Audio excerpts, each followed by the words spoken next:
and hot tub, movie theater, walking trails and fruit trees, green spaces, 24-hour security, and the list goes on. Come and see for yourself. Life in Hills Open House. Mark the date, Saturday, March 18th from 11 a.m. to 4 p.m. Now is a good time to get a piece of the rock. Call Life at Hills right now, 362-1652 or 362-1214. Life at Hills. Peace 107.5 FM, the air of success. In and around the Bahamas, the correct time is 5 p.m. And if it's 5 o'clock, it's hard copy.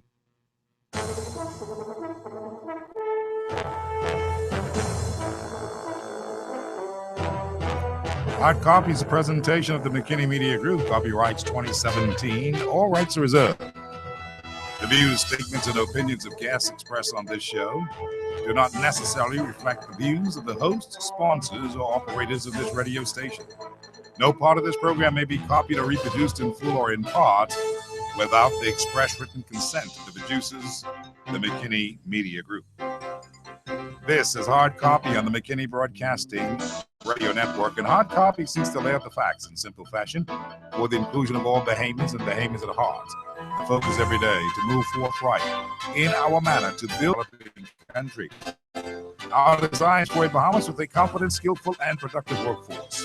We want a country that can feed and sustain itself. We want a country with a brilliant, visionary action plan that's ready to embrace a future of hope and prosperity. We encourage like-minded Bahamians to participate with intelligent and honest contributions. After all, my friends, we have a country to build. We've got jobs and industry to create, a people to inspire and empower, and generations of born and unborn Bahamians we, the people, must protect and plan for. And if not you, then who? If not now, then when? Today on Hard Copy, Tennyson Wells have something to say, and it's political. And you ought to pay attention, because really the truth is, Wells believes that the time has come, that something big should happen, and you have the key. Just lay it on the line. People, get ready. Monday, February 27th, you are invited to the official opening of the South Beach constituency headquarters of the Free National Movement, East Street South and Zion Boulevard, opposite Esso on the Run. Be there, meet and greet Jeffrey Lloyd, your F&M man for the South Beach constituency. Monday, February 27th, 6:30 p.m. The F&M, ready to fill that South Beach void with Jeffrey Lloyd. I'll burn your touch forever. That's right. Mommy, what does comprehensive mean? It's when you include everything, not just some things. Why? I'm reading it on your Facebook page. Ina has comprehensive health coverage. Let me see that. Comprehensive health coverage that includes primary and specialist care, hospitalization, surgical services, overseas care, and rehabilitative services. So they didn't leave anything out? They sure didn't. Kalina really is my friend. Talk to Kalina about comprehensive health coverage that won't leave you exposed. Visit kalina.com or find us on Facebook. It's said that variety is the spice of life. At Devania's Manufacturing Limited, we've got an abundance of variety that is sure to spice up your life. Bahamian hot pepper sauce, Junkanoo pepper sauce, tamarind hot sauce, guava, mango, and pineapple glaze, natural and native ingredients, beautifully bottled, labeled, and wrapped for local consumption and export. 15 years and growing strong. Devania Spices, distributing Bahamian spices and condiments worldwide. Visit our website at www.devanias.com or phone in your orders 601-1065. Devanias, we add spice to your life. Commonwealth Bank is having a one-day auto extravaganza at our Wolf Road branch on Saturday, March 18th from 10 a.m. to 2 p.m. And everyone from major car dealerships, Advantage Insurance Company, and you will be there. This one-day event is sure to bring a smile with amazing dealer rebates on vehicles offered by Quality Auto Sales, Tire Flex, Omega, Executive, Sandpin, Friendly Ford, and Bahamas Bus and Truck. On-the-spot financing is also available. Remember, Commonwealth Bank, Wolf Road branch, auto extravaganza. Saturday, March 18th, 10 a.m. to 2 p.m. See you there. Mark the date, Saturday, March 18th, 2017. It's an open house to showcase all the amenities of a well-appointed, gated community on West Bay Street, Lyford Hills, just opposite Old Fort Bay and Lyford Key. Lyford Hills, it's calling young professional to a lifestyle second to none. Fitness center, tennis court, racquetball and squash court, media center, bistro and bar, swimming pool and hot tub, movie theater, walking trails and fruit trees, green spaces, 24-hour security, and the list goes on. Come and see for yourself. Lyford Hills Open House. Mark the date, Saturday, March 18th from 11 a.m. to 4 p.m. Now is a good time to get a piece of the rock. Call Lyford Hills right now, 362-1652 or 362-1214. Lyford Hills. And now, here's a message from Bishop Neil C. Ellis. You are your greatest resource because of the situations that you have already overcome. Your life's experiences have prepared you for life ahead of you. You are your greatest resource. And as long as you are connected to the main source, you will always have the necessary resources. Be careful, because some people you are looking to are not connected to the same source. So what they have is temporary. Good afternoon, Hard Copy. Hey, Steve, what's up? Steve's my man. Hi, Steve. How are you doing today? Hey, Steve McGinnis. Hi, Steve. How are you today? All is well, ma'am. Thank you very much. Hi, Steve. How you doing? Hi, Steve. Hi, Steve. I'm calling to thank you so much. I respect to you, Mr. McKinney. How are you? I was just calling on a point that you made. I think you're so correct. Thank you so much.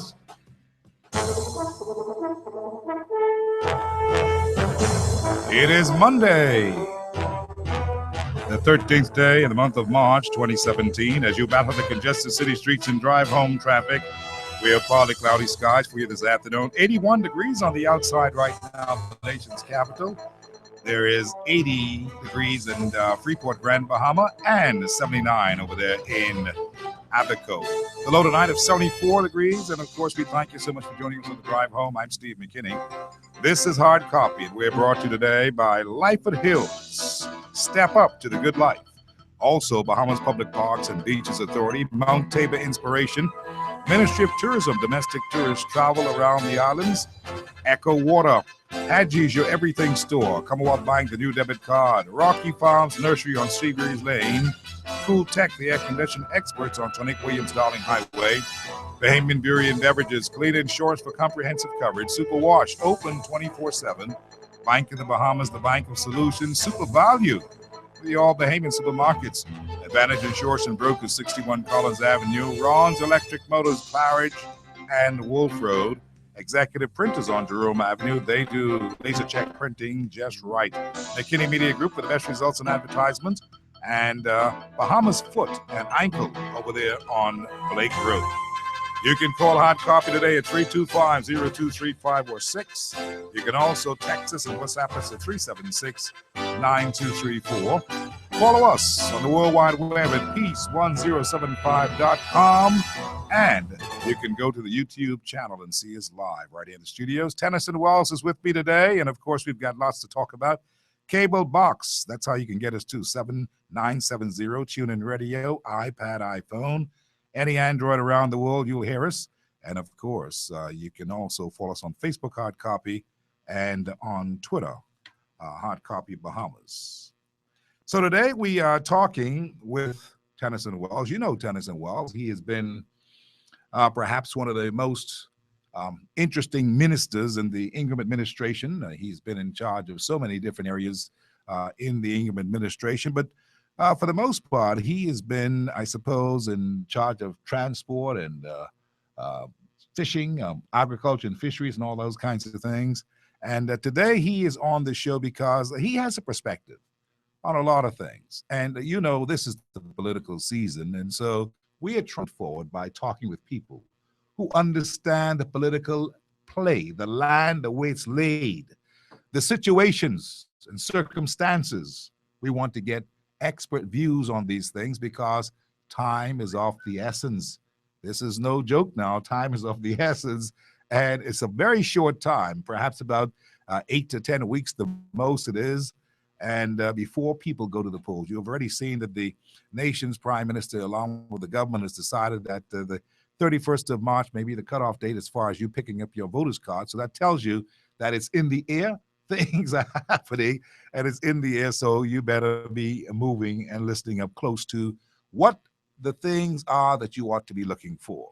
And so I want to welcome Tennyson Wells to the show today. So how are you?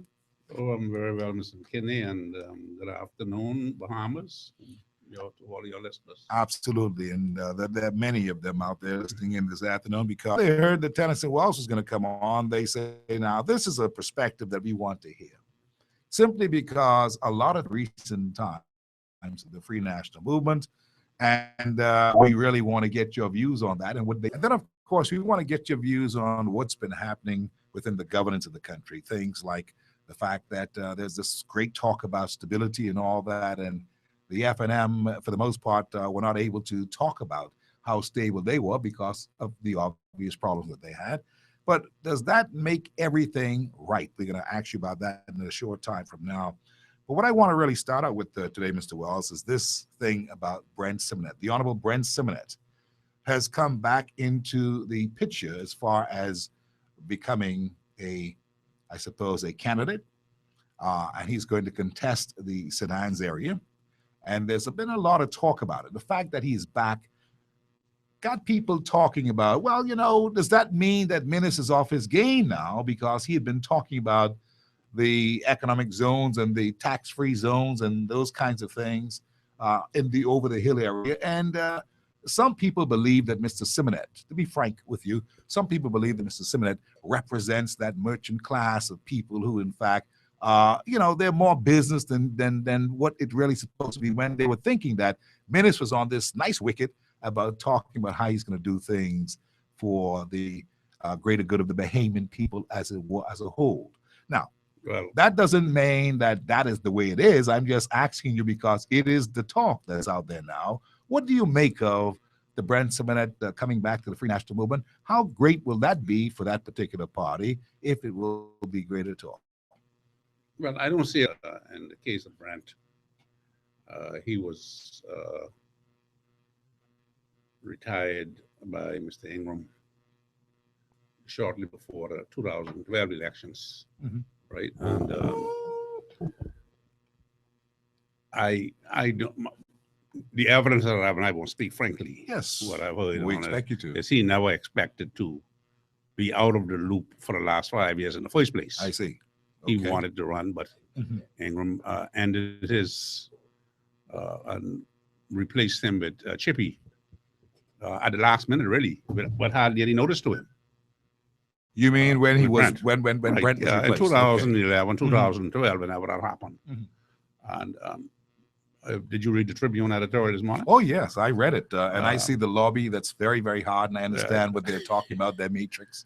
Yeah. I understand it But very, very well. I think Brent is a patriot. I mean, whatever other faults he may have, he is a patriot, I believe. He loved the Bahamas. Yes.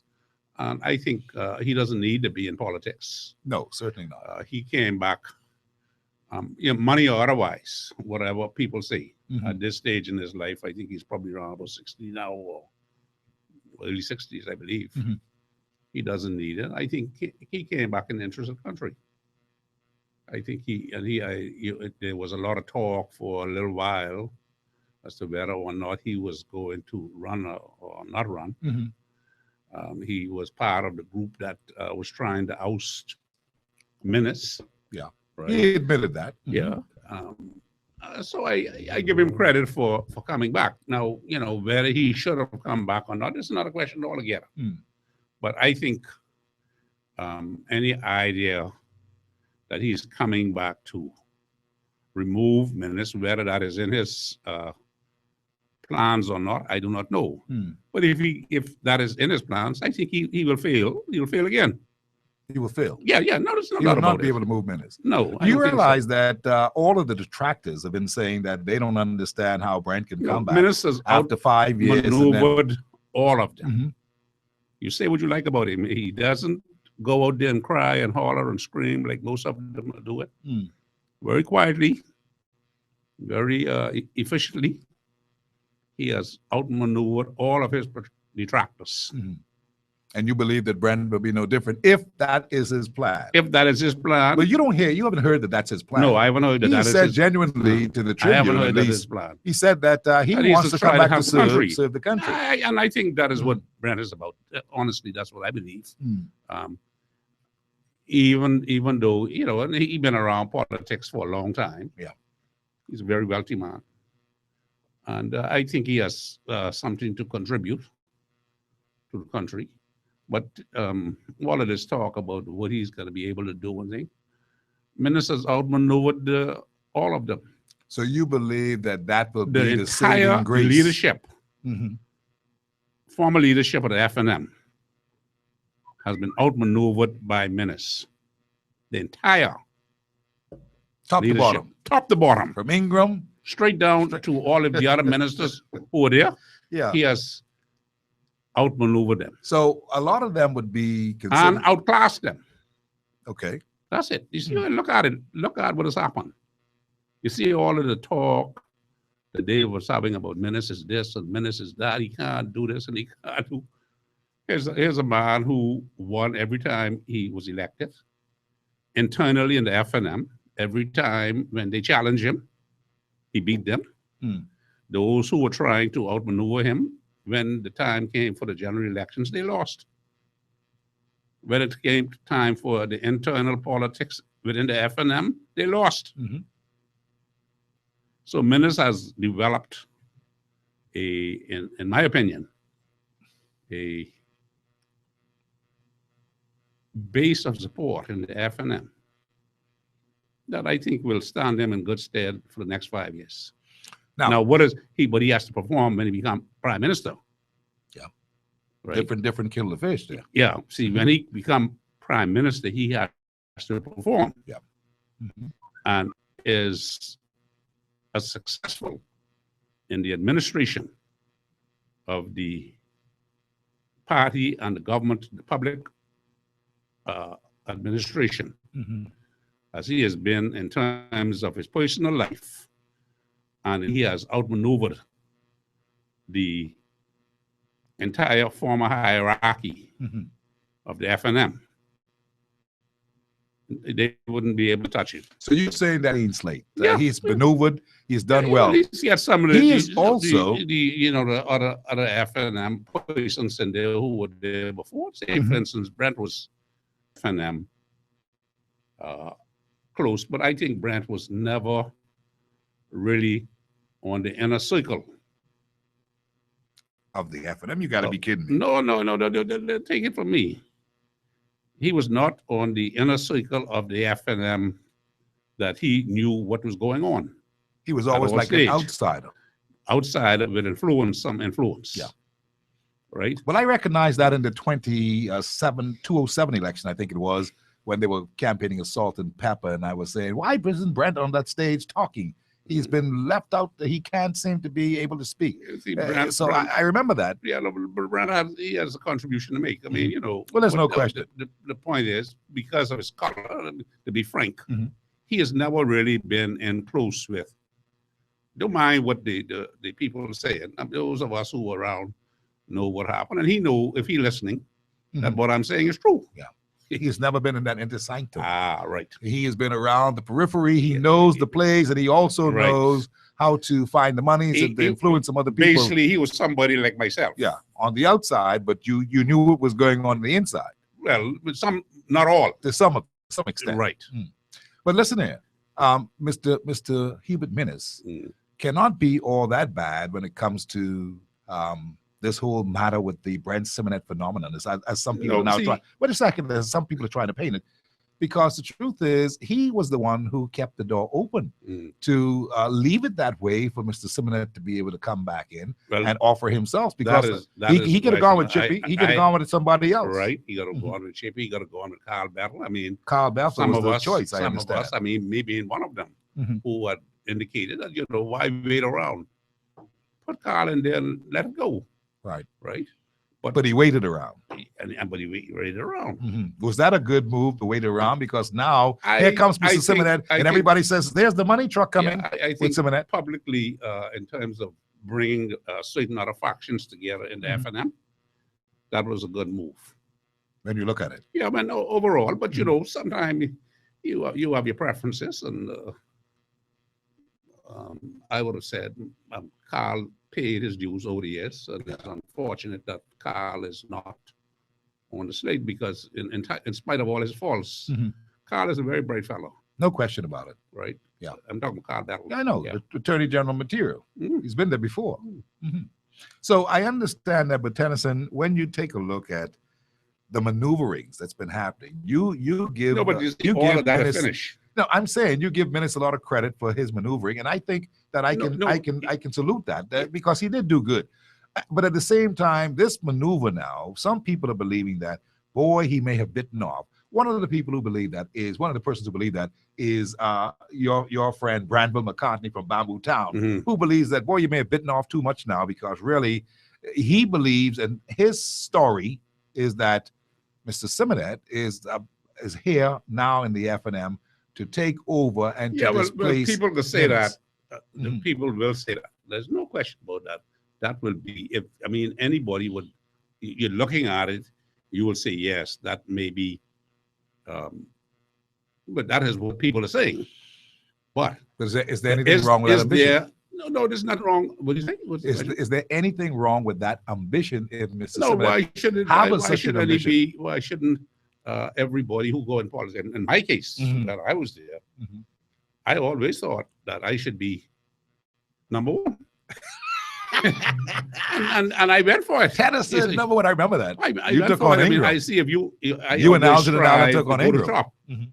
Any person who go in politics and in public life, if they are a suitable or fit and proper person to be there, they should strive to be number one. Now you may never reach it. Yeah. And you got to recognize that what you may want, others may not want. So if you don't achieve it, at least you try. Yeah, no question. And you did that. Yeah, I did. But you've been there, done that, and it's not an easy thing to pull off. No, even if you perceive, different people get different agendas, and so forth. If you be, and particularly in our society, if you are straightforward and upfront person, it's very difficult to get there. Yeah. You got to have all kind of daggers, eyes in your back and on your side, and everything look up. but let's explore this for just a second. Just go with me for a second and indulge me for a second. Let's say some of those who are detractors, let's say that they are hypothetically, let's say they're correct, that Brent wants to come back and he sees a place where he can get in there, do his thing, and then eventually grab it from Minnis. First and foremost, that's politics. There's nothing wrong with it. But the point is this. Minnis will have to feel as an administrator for that to happen. I see. And even then, I believe it could be difficult for Brent to do it. Nothing wrong with him trying for it. I think he should try for it if he feels that's the way, that is what he wants. But there's the other impediment, and I call it an impediment because we have not matured to that point yet and have not forgotten the stories of old that, this is Bob Simonet's son, and some people say, well, he wants to get there because this is their easy way in to try to lay claim to the crown as far as becoming the prime minister, and he wants to be the prime minister in this particular season. Now he has that label on him. Yeah. His father, that whatever baggage, if any, that his daddy left behind, he have to carry that. Yeah, but a lot of people don't forget that. But that don't mean that somebody of his youth, they didn't throw it away. Huh? A lot of people have forgotten about that. Yeah, I agree. The Haymans in your age bracket may be still remembering some things, but even you have forgotten that. You're more liberal than that. I wouldn't hold that against him. Absolutely. But what I'm saying though is, if somebody else of his same you, white, a white man, would be easier for him to win that position than Brent would. Yeah. Right. Simply because of his association with the past. Yeah. You know, people don't forget. There's a lot of people who don't forget. Yeah. But, you know, like I said, I think if Brent won't go for it, he should go for it. But I don't believe that he will succeed against Menace unless Menace fail as prime minister. let me ask you this anyhow, since we're talking on it, and I hate to use these terms. And like I don't white, believe Menace white will and black and fail all that. as prime minister. I don't believe so. We're going to get to that in a second. But, you know, I don't believe that we should be, not you, I'm just talking about in general, looking at things from the color of one's skin. Brent is a Bahamian. He's contributed to this country. He has helped to build this country. He's done extremely well in this country. He may not be one of my favorite people over the years in politics because I had, you know, I dogged him and asked the questions about him. And that's just my job as a journalist. Yeah. But the point is, Brent Simonet has a lot to offer. We all know that. In this particular time in our country, when everything is seeming to go haywire and crazy, you need a stabilizer. You need somebody who understands business. And that is the strength of Menace. All of you say and I say that they're talking about Brent. Brent realized that in order to move this country forward, he can need people like Menace. Realize he's going to need people like Brent. Like Brent. Absolutely. Right? To assist in moving the country forward. And it showed that he is not a petty fella. In spite of all that was said by many of them in there before who went against him, against Menace. Menace left the door open for Brent to heal the country because he put the country first ahead of his personal desires. If you were to ask, say, well, if somebody did to Menace what Brent and some of them did who got nominations, they would tell you, no, there's no way that will happen.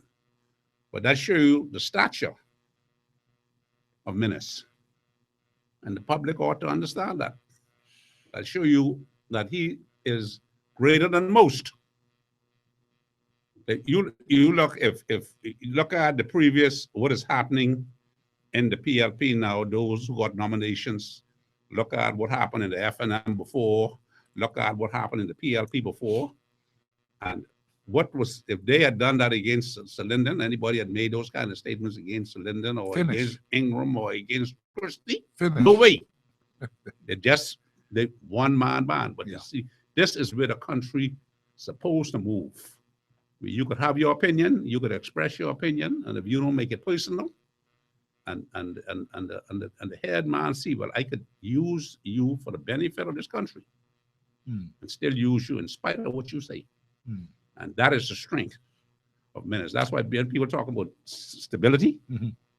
Whether the FNM is stable or is disunited, it's a bunch of nonsense. You see, it's at the end of the day, the FNM and its leadership right now is as united as any party has ever been in this country.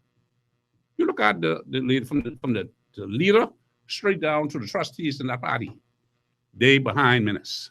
And have announced that. You look at the PLP today, they fighting over one seat right now and they fought over some others, right? But it's okay to say that, well, our fights, internal fights, are not in the public. Which is true. Right? Their internal fights do not be in the public. Right, but they're still there. They're still there. They exist. Right, and they exist. And that is the problem with the PLP today in their governance. There's so much internal fighting in the PLP that they cannot govern. You think that's what it really is? Yeah, that's what it you is. You think that's internal you fighting? Take the dump. I thought that they were all on one accord and doing all the same things to assist one another. You take the dump that is there now. Yes. This big fire on the dump. If the government was united, if the ministers was united, that fire wouldn't have been there like that. There was one group who was with Renew. There was another group who was with Stella. And as a result, nothing got done on the dump. They're the blame. They were fighting for one another. You would say that they're the blame. They're the blame. They have to carry the can for it. Right? You know about that. And those who are around know why. You see Renew walk away. Renew wasn't being paid. Yeah, they just Who's up the and Minister left. of Finance, the Prime Minister? They're just up and left. Right? They Yeah. if you They read didn't back even in the give news, notice. if you read back in the news, they was waiting for the government to honor the contract. Eh? Yes, that's what And they that's what were. they say. That's what it was. Say the government didn't honor the contract, Mhm. so they walked away and they Yeah. gone. They just gone. Now, I mean, why? I think they Who's- left somewhere who right put after them the there? hurricane. Yeah. Who put Renew in place on the dump down there? Minister Wicks and the Minister of Environment. Ken Dorset and Brave Davis. Right. Who is responsible for making sure that they get paid and get the contracts, the honor those contracts? Minister of Finance. Minister of Finance, the Prime Minister, Mhm. and the Minister of So he wasn't too particular. no. And They- so they this cut where the the money division, off. this where the division was. That's what the division was. So the fellas walked away. Fellas, they couldn't get And- paid, so they walked away. So you were not surprised that the fire just erupted and No, I'm not going to because say I of- wasn't surprised. Mhm. I am just saying that the reason why Renew walked away I understand was that. because they say they couldn't get paid. Yeah. Mhm. Right? And that's because of the division of ministers versus ministers within the In the government, government. that they're supposed to be on one accord. And as a result, hundreds, thousands of people suffer. Hmm. Boy.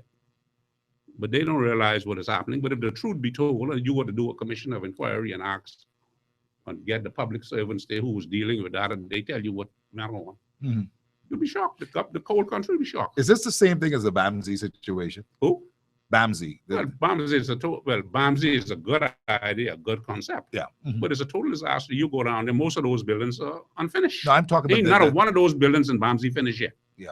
I I'm got talking from very about the reliable division. sources. The division of ministers versus ministers. There's Gray over here, there's Brave Davis over here, and there are all these different things. And I'm wondering if that is a part of why nothing can be done. Every time we turn around, we hear a Gray or somebody saying Well, next month, next year, next Well, this. Yeah, but when they're going to get it. the reason for get it that is finished. no, the reason for the thing in Bamsey, the main reason for the disaster in Bamsey is hiring cronies and people who are incapable of doing the job. Hmm.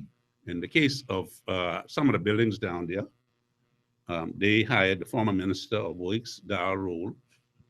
They hired the Reverend Sam Green. Sam Green was hired down there. Yeah, Sam Green, and they were part of the people who had the contracts. Oh, I see. Right. They hired Whitney Bastian, who had the contracts. Mhm. They hired the guy who had the one burn down, Audley Hanna. Oh, right now, Audley, Audley, to Audley's credit, Mhm. Audley is a contractor and been in building for a long time. Mhm. But those other names that I called off, why should they be given a contract to build those kind of buildings? So cronyism is the And reason. if you go down in Andrews right now, Mm.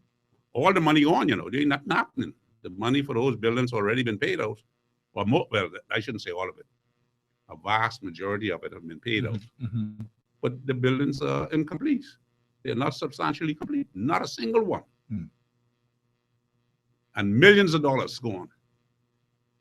So we have a problem. Internal, but could be internal fighting. I can't Mhm. say that with that particular thing. But when you come talking about stability or whether you could govern or not, Mhm. see, that could only be in the case of Minnis, an opinion. Your opinion is because he's having problems, he was having internal problems in the FNM, or people was fighting him and Mhm. saying this about him, that he can't govern, Mhm. right? But when you look at the PLP, what is the position? They failed. You see, you asked me, say, for the PLP because they are unstable. You asked me to vote for you, but when I look at what you did, you failed in every aspect. Let me be governance. clear. You're saying the PLP, they're stable, they're solid. You're Huh? saying yes, but they failed. They failed. You're saying they failed. They have failed. You look at it. 4 downgrades in 4 years. The economy. Mhm. Crime, they say that they was going to deal with crime. Mhm. Crime is 25% in terms of murder. Is up. Mhm. It's over 600. I think it was a couple, Yeah. 2 or 3 over the weekend. 605 now. Now, Yeah. 605. Well, and then bear in mind, I supported the PLP in the last election. Mhm. But I can't support failure, continue to support failure. I can do that. That is what you See, said. country. You said that Christie and them failed. Yeah, they promised, they came and they promised the people Mhm. that there was going to be a reduction of murders. It was 490 Mhm. previous administration. Right. In the 5 years now, they were 600, Yeah, 605 right? to be No. exact. They say they was going to change, the economy was going to improve. 4 downgrades. Mhm. We are now a junk status in the economy. And don't let nobody spin you on that. That is a very serious matter. You take the Royal Bank. The Royal Bank, which is the Bahamian Bank, been there for what, 1909 or something? 1905. Early 19th, Yeah. 18th century or 19th century. Mhm. They closed it. First, they closed Paradise Island. Yeah. Right? Mhm. They closed into the airport. Mhm. They closed in Treasure Key. Mhm. They closed in Bimini. Mhm. They had 2 in Long Island. They closed 1 in Long Island a couple of years ago, Yeah. right?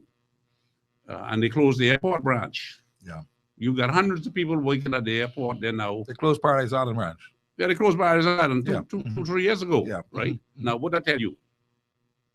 That tells me that they're pulling out. They're, See, they're doing something see, someplace else. If they had, don't mind what they say, they get for public relations, they could tell you, yeah, Mm-hmm. we get confidence and everything else. But if they had confidence in Bimini and Treasure Key, They'd have been there. they would have stayed there. Hmm. If they saw down the road that, okay, everything is going to be good Okay. and we can Yeah. survive, they would Mhm. stay. So you saying So the, why they- the why they- outlook why is they bad? moving? Huh? The outlook doesn't look too Yeah, good as they far don't as the have no government is confidence. concerned. They have lost confidence in those areas. Mhm. And plus, the other banks are going offshore. They're going down to CIBC Well, and we just Scotia talking Bank. about what are Yeah. commercial banks that affect the Bahamians. Yeah. Right. And so I think every Bahamian ought to look at that very seriously.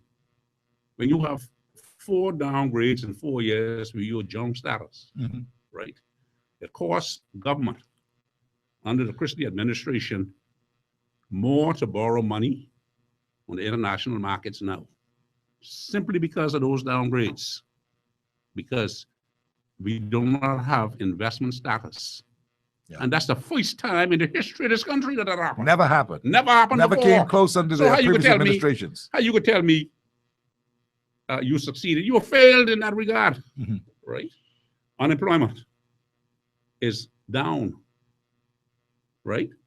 Up, Mhm. really. Mhm. Don't mind these figures. We say 22,000. No, you made 22,000. You can't count the same job twice or 3 times. You're suggesting that's what they were No, doing? every time when they hire somebody Mhm. on a temporary job, they count them. They See, count that's, them. that's what those jobs created. Mm. That's the only way they could get to 22,000. Mm. There's How nobody- many jobs you think that they really created substantive in the jobs? last That's 4 years? Yeah, I would say at best, maybe 5 At at best. best. Mhm. See, but when you take the net, I'm talking about net jobs. yeah. I understand. You see, you take the financial services industry, lost a lot of jobs. The hotel industry lost a lot of jobs. The construction industry is outside of the hurricane season is been a disaster. The people who work on construction industry are the Chinese Mm. and Bahama and so forth, but the average Point, Bahamian, Bahama and all that. yeah, the average Bahamian contractor is catching it on the left. So So you're, that those at all of those areas they fail. So you got to stay well. This fella is in my opinion, he's unstable. There's no fact yeah, that that's an he's opinion. unstable now. That's an opinion. That's an opinion. So But Christie I and can them see that offer you fail, Yeah, and you there's say tangible I'm proof the that you did tangible fail. proof that you fail, Understood. right? Mhm. Like I was talking to a lady. Lady came to see me. She worked with Paradise Island. She came to see me on Friday, and she brought her old lady to see me, who used to live down and still live in Bamboo Town. And so I asked her about the how things on Paradise Island and so forth. Mhm. And she said, well, over on Paradise Island, for the first time, January and February, they had the occupancy rate was between 29% and 49%, averaging out around about 39, 40% Mhm. in January and February. And people working 2 days on Paradise Island during this season. Mhm. She told me that this month, this week, I think they were up to about 80%, had some conventional thing coming in. But that's how bad it was. So I said to her, I say, well, I asked her, you know, how she's thinking politically. So she told me where she lived. I wouldn't say where it is now, but and she says that, you know, Mr. Wells, all that they said about the old FNM before. So you could see some of the things they did. You could feel it. You could touch it. That's true. Right? But you can't feel nothing. You can't see nothing that the PLP did in the last 5 years. That woman told me that sitting right in front of my desk on Friday. And you know, I never thought of it like that until that lady said that to me. She says the roads that the FNM, but even if they crossed overruns, they there. You can see them. Yeah.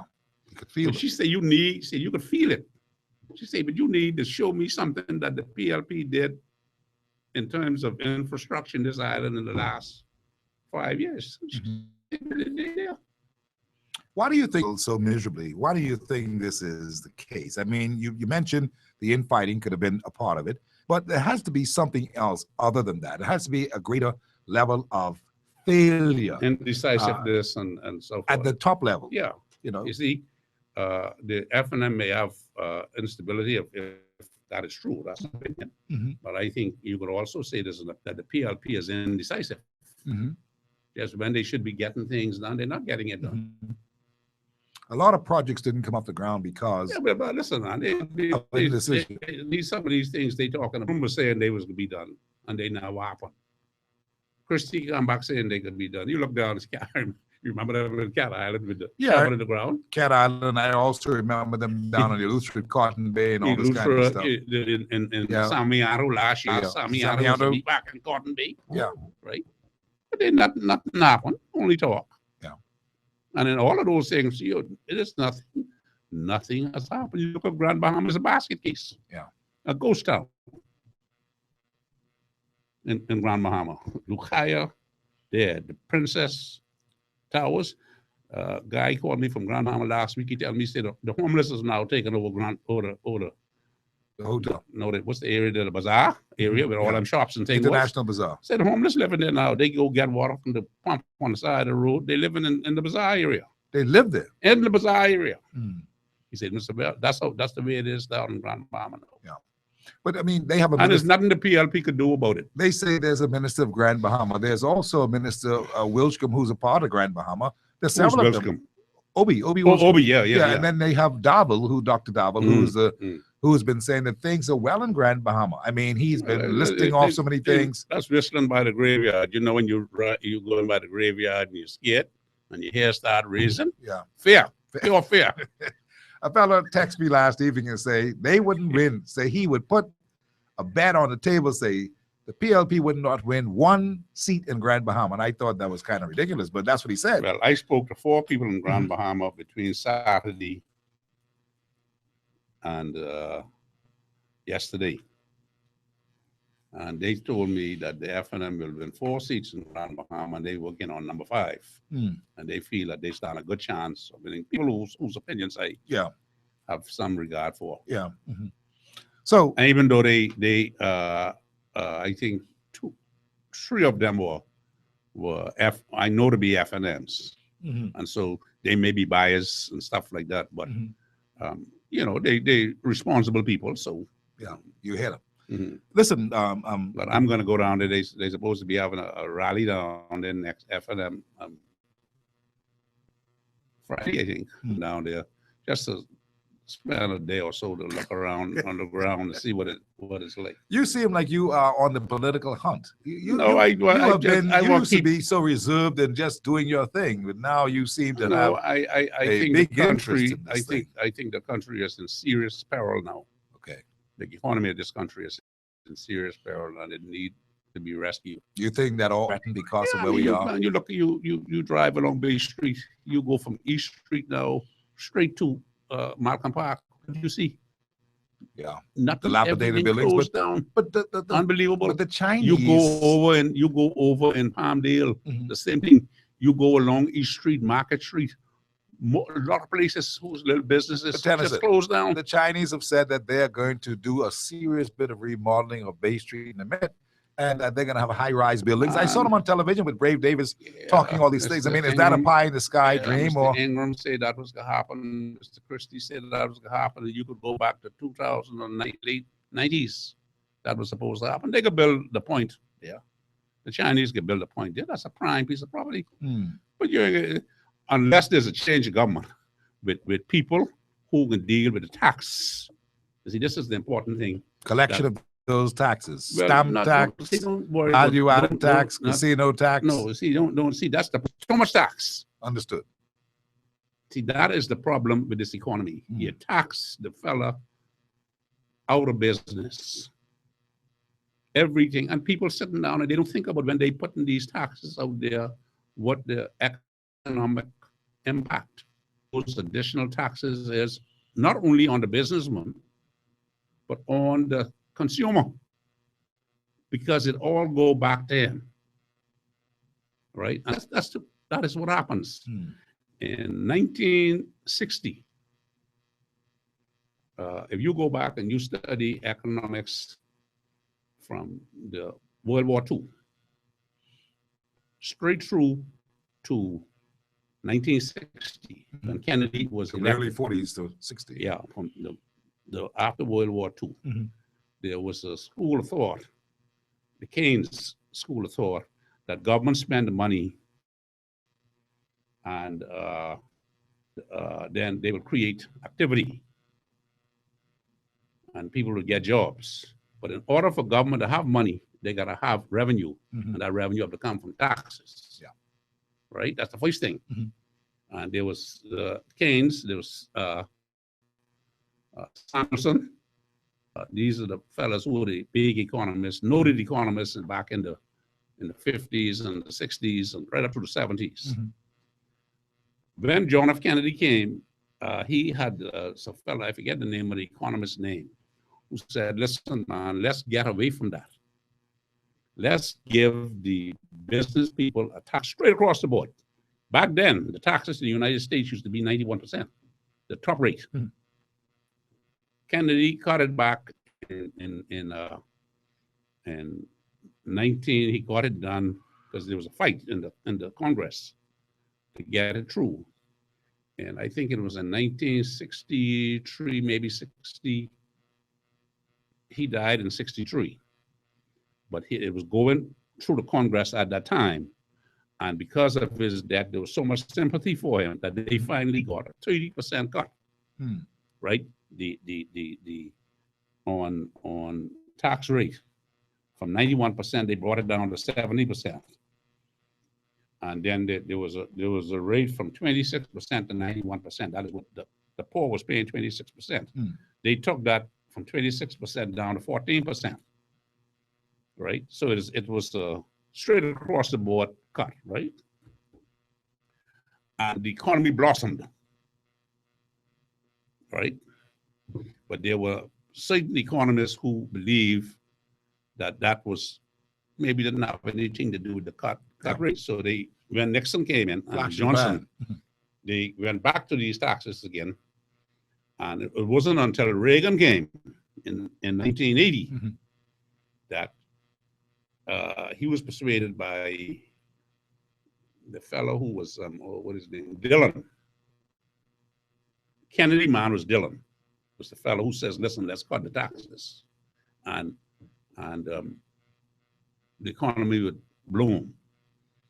And then when Reagan come, his man was, I forget who his fellow was, but he did the same thing and the economy bloomed. Again, you remember? And when Reagan, Reagan, everybody said Reagan was a dummy. Right? Say They call it Reaganomics, remember? Say Reagan was a dummy. But when Reagan left, he's still one of the most admired presidents today because of what he did for the people. In spite of, they say he didn't know what he was doing, but he had the wisdom to use people around who understood the way the economy should work. This is key. Even in our own Bahamas, you got to use the people around you, who the wisdom of the people around you. understand what it takes to make the economy move. In my view, we need to re-examine all of these high taxes that we have to turn It's this out of economy control. around. It's out of control. It's Right. just so much taxes that we're paying. These fellas just come and the bureaucrats say this, but they don't think it through. They're not thinking it through. Well, let me ask you this question, Tennyson Wells, because apart from all of that, we need to do a lot of things, corrective measures to bring our economy around. We have a lot of work to do because of where we are in the downgrade. This economy doesn't seem to be able to in a good position to grow anytime soon.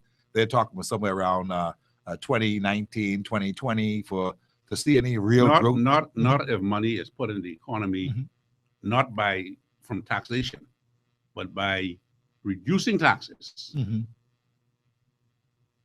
If you put money in let's say for instance, the average fellow today getting $300, his light bill is so much, his water bill is so much. He has nothing to go to a restaurant to take his girlfriend out or take his wife, his children out for dinner one night. Because he's making $300 or $400. But if you was to raise, if you say, out of that $300 or $400, it costs him money. Don't forget, every time he go to the food store or he go to buy a piece of clothes, and 15% or 20% of what he spend go to the government for taxes.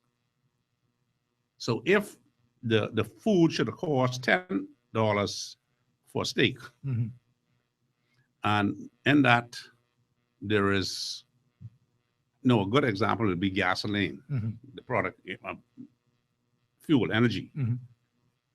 The fellow bill, the fuel costs is more than his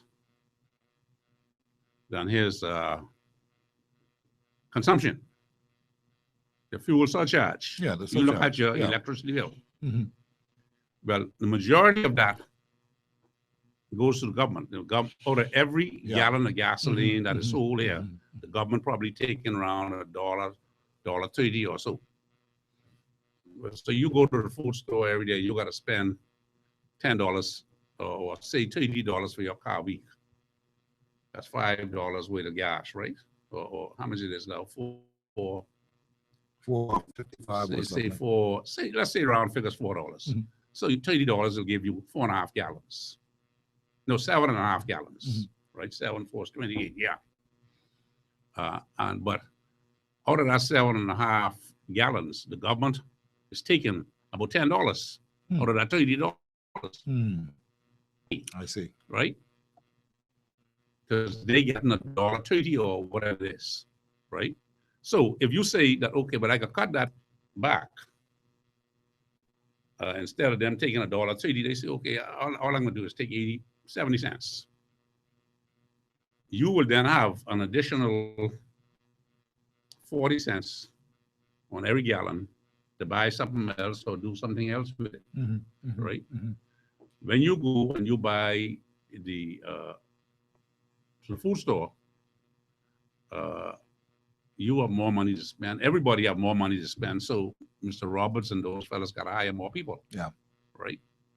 The same thing straight across the board. Yeah. And that is the principle that I think, I haven't talked to the minister about this yet, but I think that he should be looking at decreasing these taxes rather than raising taxes. One of the things that's quite interesting is the fact that ministers put together, they say, a solid team. And I say, is it a winning team? I want to ask Tennyson Wells after the break, is it a winning team in your view? Before you go to the break, I ran a voter's card today. I see that. Right? And I've never seen nothing like it. What do you mean? There was about 30 odd people in there, and I would say, when I walk in, most of them would have known me. And they came up here, we can't wait, we getting our card, vote. It's unbelievable. I could identify out of those 30, probably 2 PLPs. You kidding? Yeah. They ready to vote them out? Ready, and that's what they told me. Every one of them was coming there saying we had to vote them out. We're going to talk and pick that up when we come back here for the break. Let's run to the break because Tennyson Wells is with me today. And of course, as I said, he has come to talk business and a lot of politics because this is the season, this is the time, and we're getting a good perspective. We appreciate it because sometimes you've got to look back to move forward. And that's what is happening here today. Can, in fact, we see, and will we see this time around? Because a lot of people are complaining that the little man feeling it, he's feeling it. He's feeding it with all the might that the governing party can put down on him. He's feeding it. And so what does it mean? At the end of the day, we're going to see if we can dissect what it means with Tennyson Wells right here on Hard Copy today. When we come back, just how strong is this team that Menace has put together? Does it lack some seasoned people and some seasoned personnel that can just go in there and make a cabinet? That's how far these guys are thinking when we come back here tonight on Hard Copy.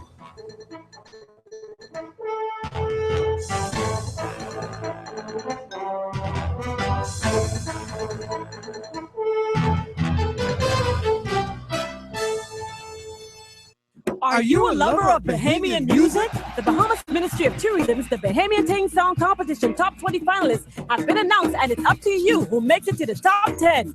Log on to listen and vote for your favorite songs at www.bahamas.com/The Bahamian Ting. Oh, and don't forget to mark your calendars for April 2017 for the grand finale concert on Fort Montague Beach Park. For more information, call 302-2000. It's the Bahamian Ting. Get on board with the Bahamas Public Parks and Public Beaches Authority. They are cleaning up the country and fixing things in our communities like the public parks and beaches.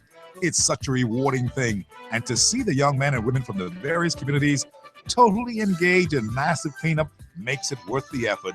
Local truckers and waste management companies are going over and beyond to do their part. It's time for you to do your part, hand in hand with the Bahamas Public Parks and Public Beaches Authority.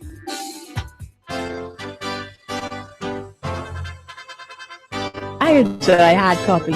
I just love the information. It's informative, relevant, and timely. I love it.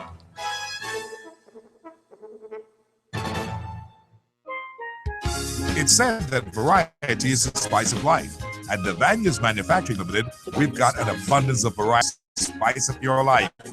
Bahamian hot pepper sauce, Junkanoo pepper sauce, tamarind hot sauce, guava mango and pineapple glaze, natural and native ingredients, beautifully bottled, labeled, and wrapped for local consumption and exports. 15 years and growing strong. Devania Spices, distributing Bahamian spices and condiments worldwide. Visit our website at www.devanias.com or phone in your orders 601-1065. Devanias, we add spice to your life. We want to know the people's choice. So drop whatever you're doing, grab your smartphone or computer, and log on to www.caciqueawards.com to vote for your favorite Bahamian secular or gospel song. Whether you love to Up the Road like Fanchon, put your hands in the air like T-Mac, or remind the world that God is the boss like Rocky and Uncle Sam, the choice is yours. The 17th Annual Cacique Awards, April 8, 2017. Log on and cast your vote today. Based on the premise of anything you can do, we can do better in the Bahamas. The Bahamian Brewery is 100% Bahamian owned and operated. Proud Bahamians making good traditional brews in Grand Bahama, then bottling and shipping throughout our islands. Our thanks to you, Bahamas, for supporting our family affairs and beverages. Sands Light, High Rock, Strong Back, Bush Crack, Sands Pink Rattler, and Triple B. Brewed and bottled right here in our Bahamas. Now that's truly Bahamian. The Bahamian Brewery encourages all of its fans to drink in moderation. If you are suffering from a foot injury or disorder, make plans to visit Bahamas Foot and Ankle and Blake Road in Western New Providence. There they treat a number of foot ailments and injuries like arthritis pain, bunion and hammertoes, corn and calluses. They provide diabetic foot care and education. And services also include treatment for fracture, dislocations, and sprains. They can permanently remove that injury, plus an array of other services available. Bahamas Foot and Ankle, Blake Road. Telephone 302-4607. Mark the date, Saturday, March 18th, 2017. It's an open house to showcase all the amenities of a well-appointed gated community on West Bay Street, Lyford Hills, just opposite Old Fort Bay and Lyford Key. Lyford Hills, it's calling young professional to a lifestyle second to none. Fitness center, tennis court, racquetball and squash court, media center, bistro and bar, swimming pool and hot tub, movie theater, walking trails and fruit trees, green spaces, 24-hour security, and the list goes on. Come and see for yourself. Lyford Hills Open House. Mark the date, Saturday, March 18th from 11 a.m. to 4 p.m. Now is a good time to get a piece of the rock. Call Lyford Hills right now, 362-1652 or 362-1214. Lyford Hills.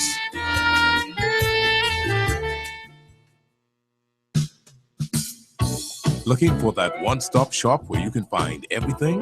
Hadji's is just the place. A fully stocked store that is convenient and reliable. If you're looking for automotive, electrical, lawn and garden, household, nails and screws, hardware, power tools, plumbing, and even paint supplies, stop by Hadji's on St. Albans Drive. They have a full line of groceries, personal notions, and sundry.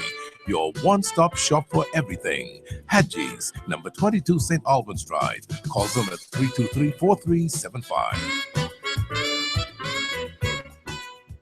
Do you feel trapped and unable to move because of debt? Are you trying to meet your monthly obligations but still falling behind? Then what you need is a fresh start. BOB's Fresh Start Debt Consolidation Loan will combine your existing debts into one easy monthly payment, restoring your financial freedom and getting you back on track with a built-in savings plan. Talk to us today about your BOB Fresh Start Debt Consolidation Loan. BOB, your bank of solutions. Steve McKinney, a show off the chain. I feel Mr. McKinney is excellent. He's professional in his field, and he takes care of all the issues. I listen to Hard Copy. I like to hear various viewpoints, and it helps. Hard Copy is my show. Steve McKinney is my man.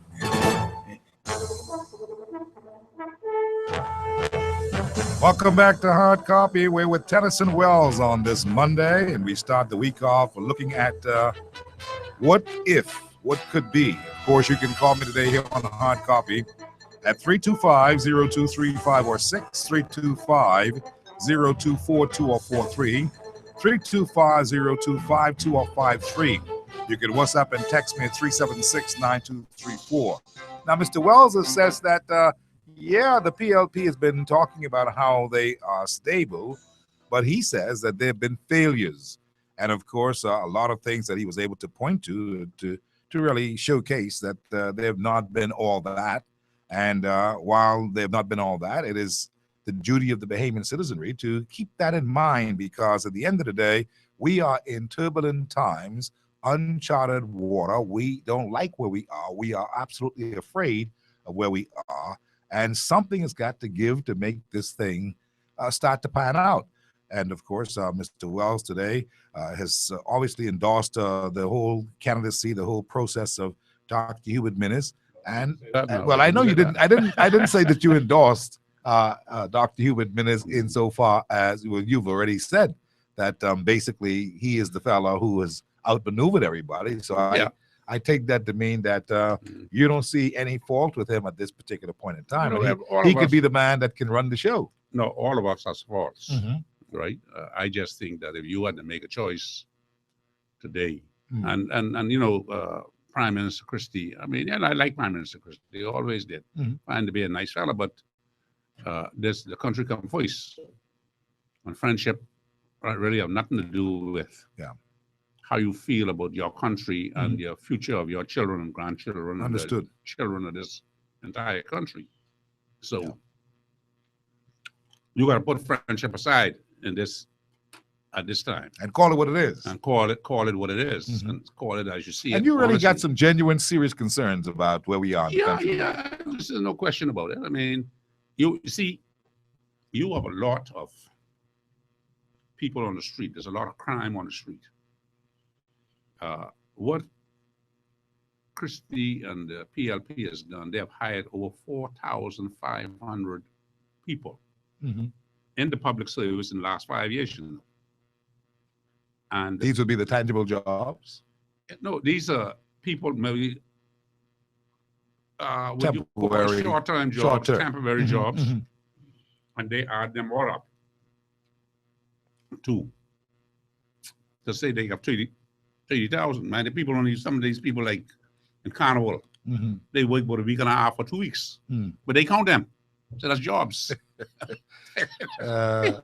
See, and it's the idea of taking the public to be fools by spinning these things and talking with any serious person know to be nonsense. But you fool, it's unacceptable. It's totally unacceptable. Yeah. But we got off sidetrack. What we were. Yeah, we're going to talk in a minute about some other areas. I talked about the fact that Menace has put together a solid team. What I'm saying though is that I'm not saying that everything that Menace is doing that I agree with. No, right? Some of the people who he nominated as candidates, if you ask me, I wouldn't have nominated them. Right? But you know, that's the council have the right to do what they do, and I am not a member of the council. I just an onlooker, just like you, an outsider. But I want to talk about that because that has been a part of the trepidation, if you will. That has been a part of the problems when it comes to the perception as to what Menace is doing, when he's doing it, in some cases. So far, it has panned out to be pretty okay. That's how it looks. And even this thing with Brent Simonette has panned out to be okay, I suppose, because of where we are right now. The country needs some sure heads on the slate to in fact bring the kind of maturity and the seasoned experience of great politics, and where it comes home, because a lot of people believe that while Menace has put together a good team, young, youthful, and vibrant, and all that, when you look at the kind of experience on the team, all of the experience. You could do it more experience on the team of seasoned politicians. Well, that's go for both sides. Yeah. Yeah. In terms of performance and stuff like that, you know that many of the people who the PLP have won, they have failed.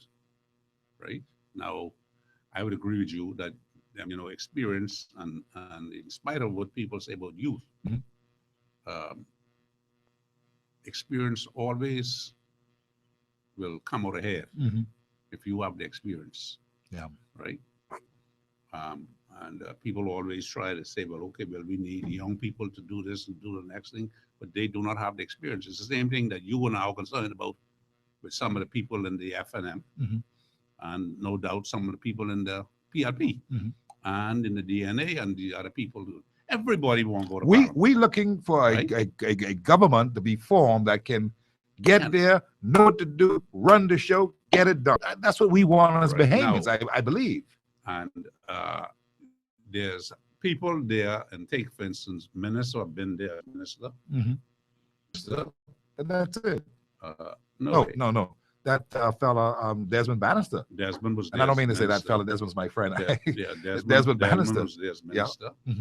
You get people like Denicio de Aguilar, who have vast experience in business. Yes, of course. Like that, There's no question. Sit around the boardroom tables with big business. Yeah.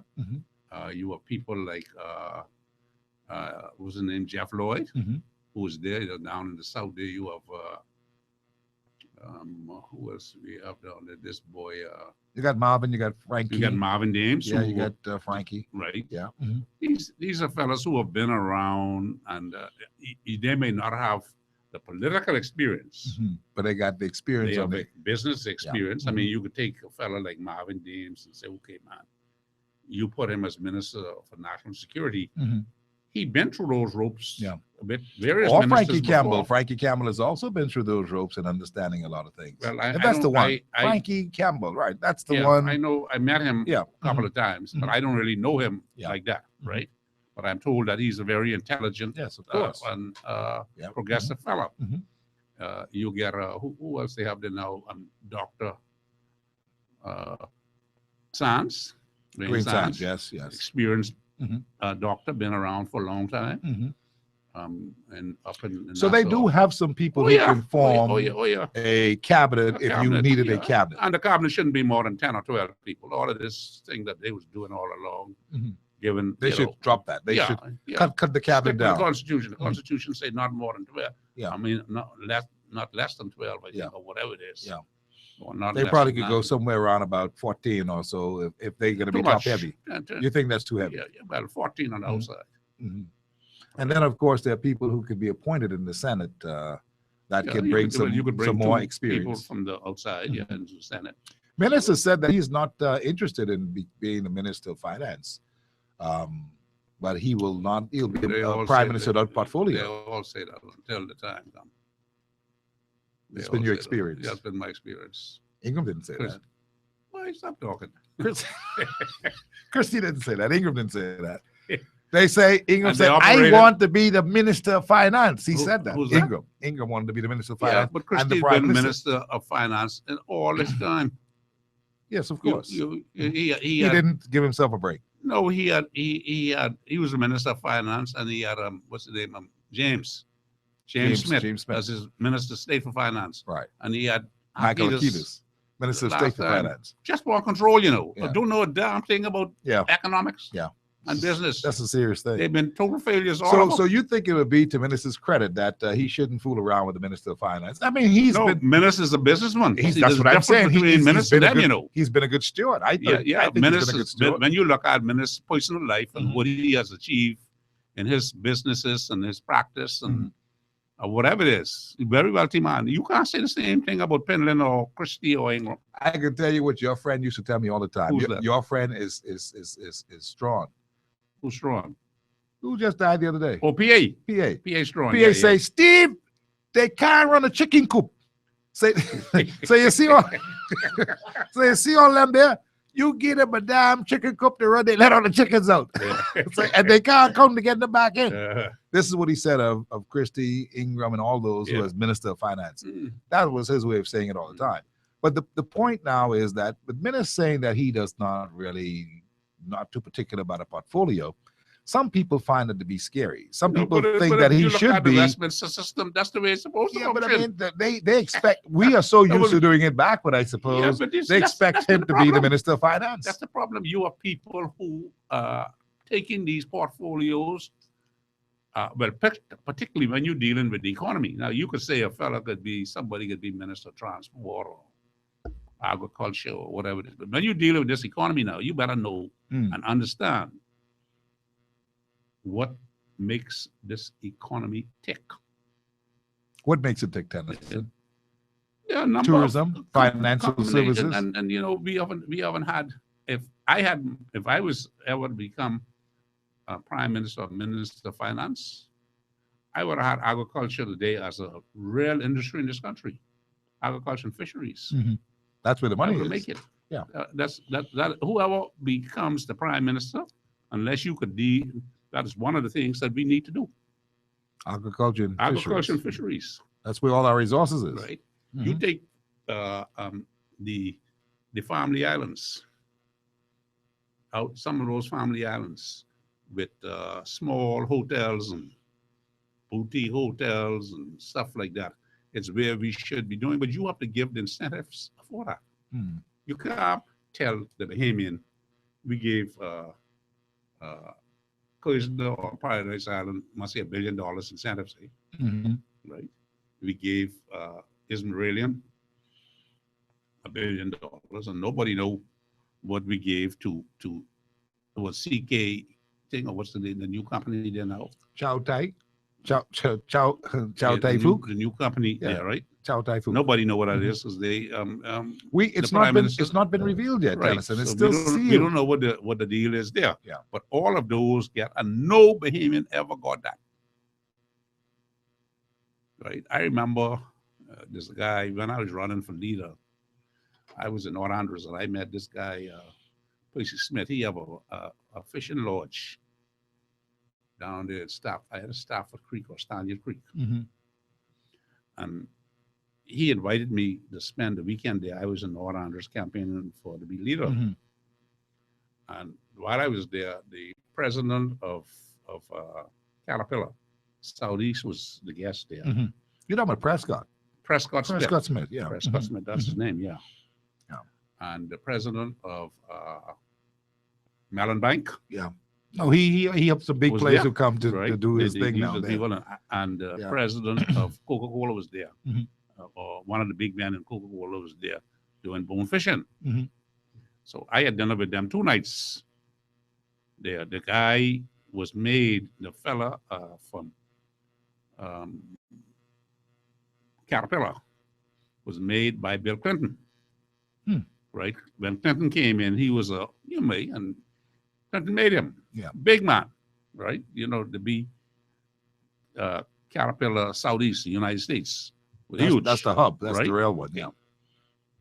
Now, this Prescott wanted to get some land to expand his lodge. Yeah. His lodge. Mhm. I don't know if you know about this. He probably, if you all Mhm. talk, Yeah, maybe, we talk all the time. right? Yeah. And I don't know where he got it yet. Right, but I know during the time he was a very enterprising defense force officer who retired to go back to Andros to build his bone fishing club, and he's very active in the environmental. Yeah. He's been making some good moves. He's already gotten them to do some new things. And he was the one who pushed to get this bill through the other day with agriculture and fisheries that Great signed on to. You mean for the fly fishing and and stuff like that, right? Mhm. But he would be involved in things like that, right? Mhm. But here was a Bahamian who was complaining, and this look at the people he's dealing with. He had a case where he took a very wealthy fellow out, and the guy caught a 22-pound permit. Mhm. Oh, that permit, that's a big fish. If you go in his place, he have it in the stuff that right in the no, he have a picture of the permit and the guy right there, and you know what the guy sent him from Ford? A Blazer was his tip, a brand new Ford Blazer or whatever they call it. Mhm. That was his tip. Wow. For taking that out, right? But here's a guy who interacting with those Kind top of people. players. Yeah, top players. Right? And he couldn't get an extra 3 acres of land to expand his lodge. See, that's something wrong with that. Yeah, something is wrong with You understand what I'm saying? And outstanding And behavior. you get, and I say, if you had in talking about moving this economy along, if government was to do a promotion, which I would recommend to people who want to get in that kind of business, because that's a huge. That's a billion-dollar, huge multi-billion-dollar right? business. That is really big. I know my cousin in Long Island, you know, Bernard Adley. Yes. Bernard Adley had a one in Buckley's on the link. mhm. And for some reason, he had to close it down because it wasn't getting the governmental support, right? But you could have scores of these places in these family islands. Top flight people coming right to relax and to all talk you got to business. do is have access in terms of air services and have the internet services like the nowadays in place where they could do business. They could sit. They in go their fishing room. and do that thing and and go and give But we're not- instructions to. but Tennessee, you we- know, nobody thinking about these Yeah, things. that's man. right. What I was about to say. We're not thinking about it, and because we are far removed from what we're supposed to be doing in the real reality of the so Bahamas. tourism, do you see what I'm saying? You always talk about what tourism could do and what they do and stuff like that. If they were thinking for Bahamians, they would have put in place the kind of incentives and development. So we could own this programs. economy in tourism. Huh? And we could own the economy in Yeah, you tourism. could own it. Yeah. You could own it. No question. I want to take some calls on the line, and I want to get back to some other things that we're talking about here today. 325-0235 or 6. How's he talking today? Because it makes sense. He's a businessman, and you would expect that a businessman are going to look for things that they can talk about from a point of view as to how the country should go in this particular direction. We need a shot in the arm. This country needs a shot in the arm. We need to find ways and means to stimulate the economies, or to stimulate those islands, I should say, because hardly of them have any economy. But we want to find a way to get those islands involved in such a way that people can perhaps go back to those islands because it'll be so developed and that kind of a thing. But our people have not been thinking. This has been a period. The last 5 years has been a period of just kind of perception of slush funds and stuff like that. That's what it's been. It's not really been about progress and development and that kind of thing. Not concerned. But as I told you, I supported the PLP last time and the time before, and after the last election, I thought I would retire and just create a hobby. And I always was interested in the wastage that take place in the crawfish industry, right? They take the head off and they throw it back in the sea. And so I thought I would investigate to see if I could develop, take the head, crush the bones, all the bones and stuff, take all the meat, what is in the head, crush the bones, and see if I could develop a brand of lobster bisque okay, for the industry. So I wrote to the Minister of Agriculture and Fisheries, Mr. Gray, and told him that this is what I wanted to do, that I was prepared to invest some money with my children to develop this and do all the scales and stuff of the fish scales and the fish guts and all of these things, and do fish fertilizer and do the bones and crush them and make the lobster bisque, right? With a brand, the baby brand or whatever it is, right? So he said, yeah. He says, write me a letter. I wrote him a letter. He sent the people down there to look at the place down right off by Bonefish Pond, there to the west of Bonefish Pond, off Bacardi Road. Yeah. And I never heard anything from it. I saw him a couple of times. Once or twice I met him up in the poop deck. He said, "Oh man, the letter's done." I haven't seen the letter yet. But if that had happened, right? Just to give you an example of what could have happened.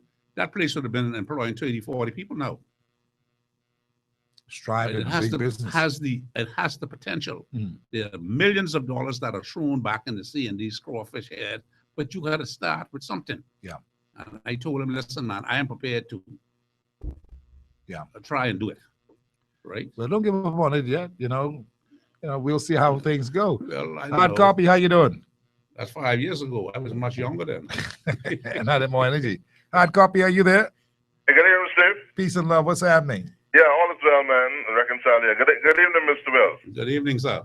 All right, and I like how you're talking, man. You're making a lot of sense. And but what I like more than anything is that you say you support Dr. Minister's not support, but you giving him some props at least.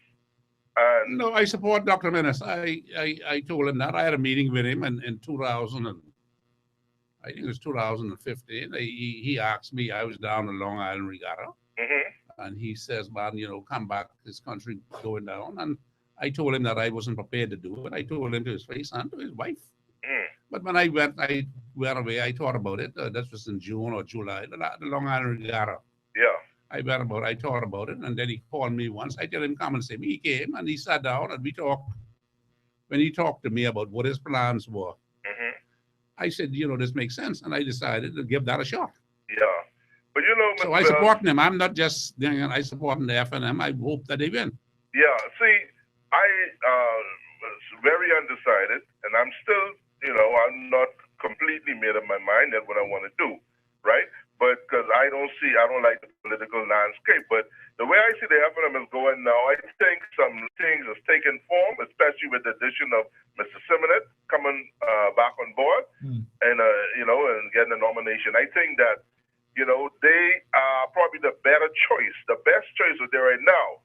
Now, I think they're the only choice right now, my brother.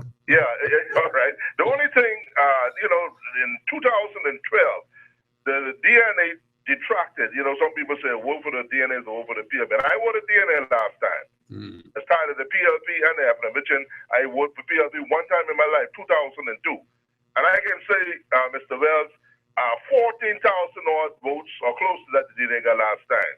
And that really caused the FNM to lose because that was a close race, And I can say unequivocally that this time the DNA ain't gonna get 3,000 votes.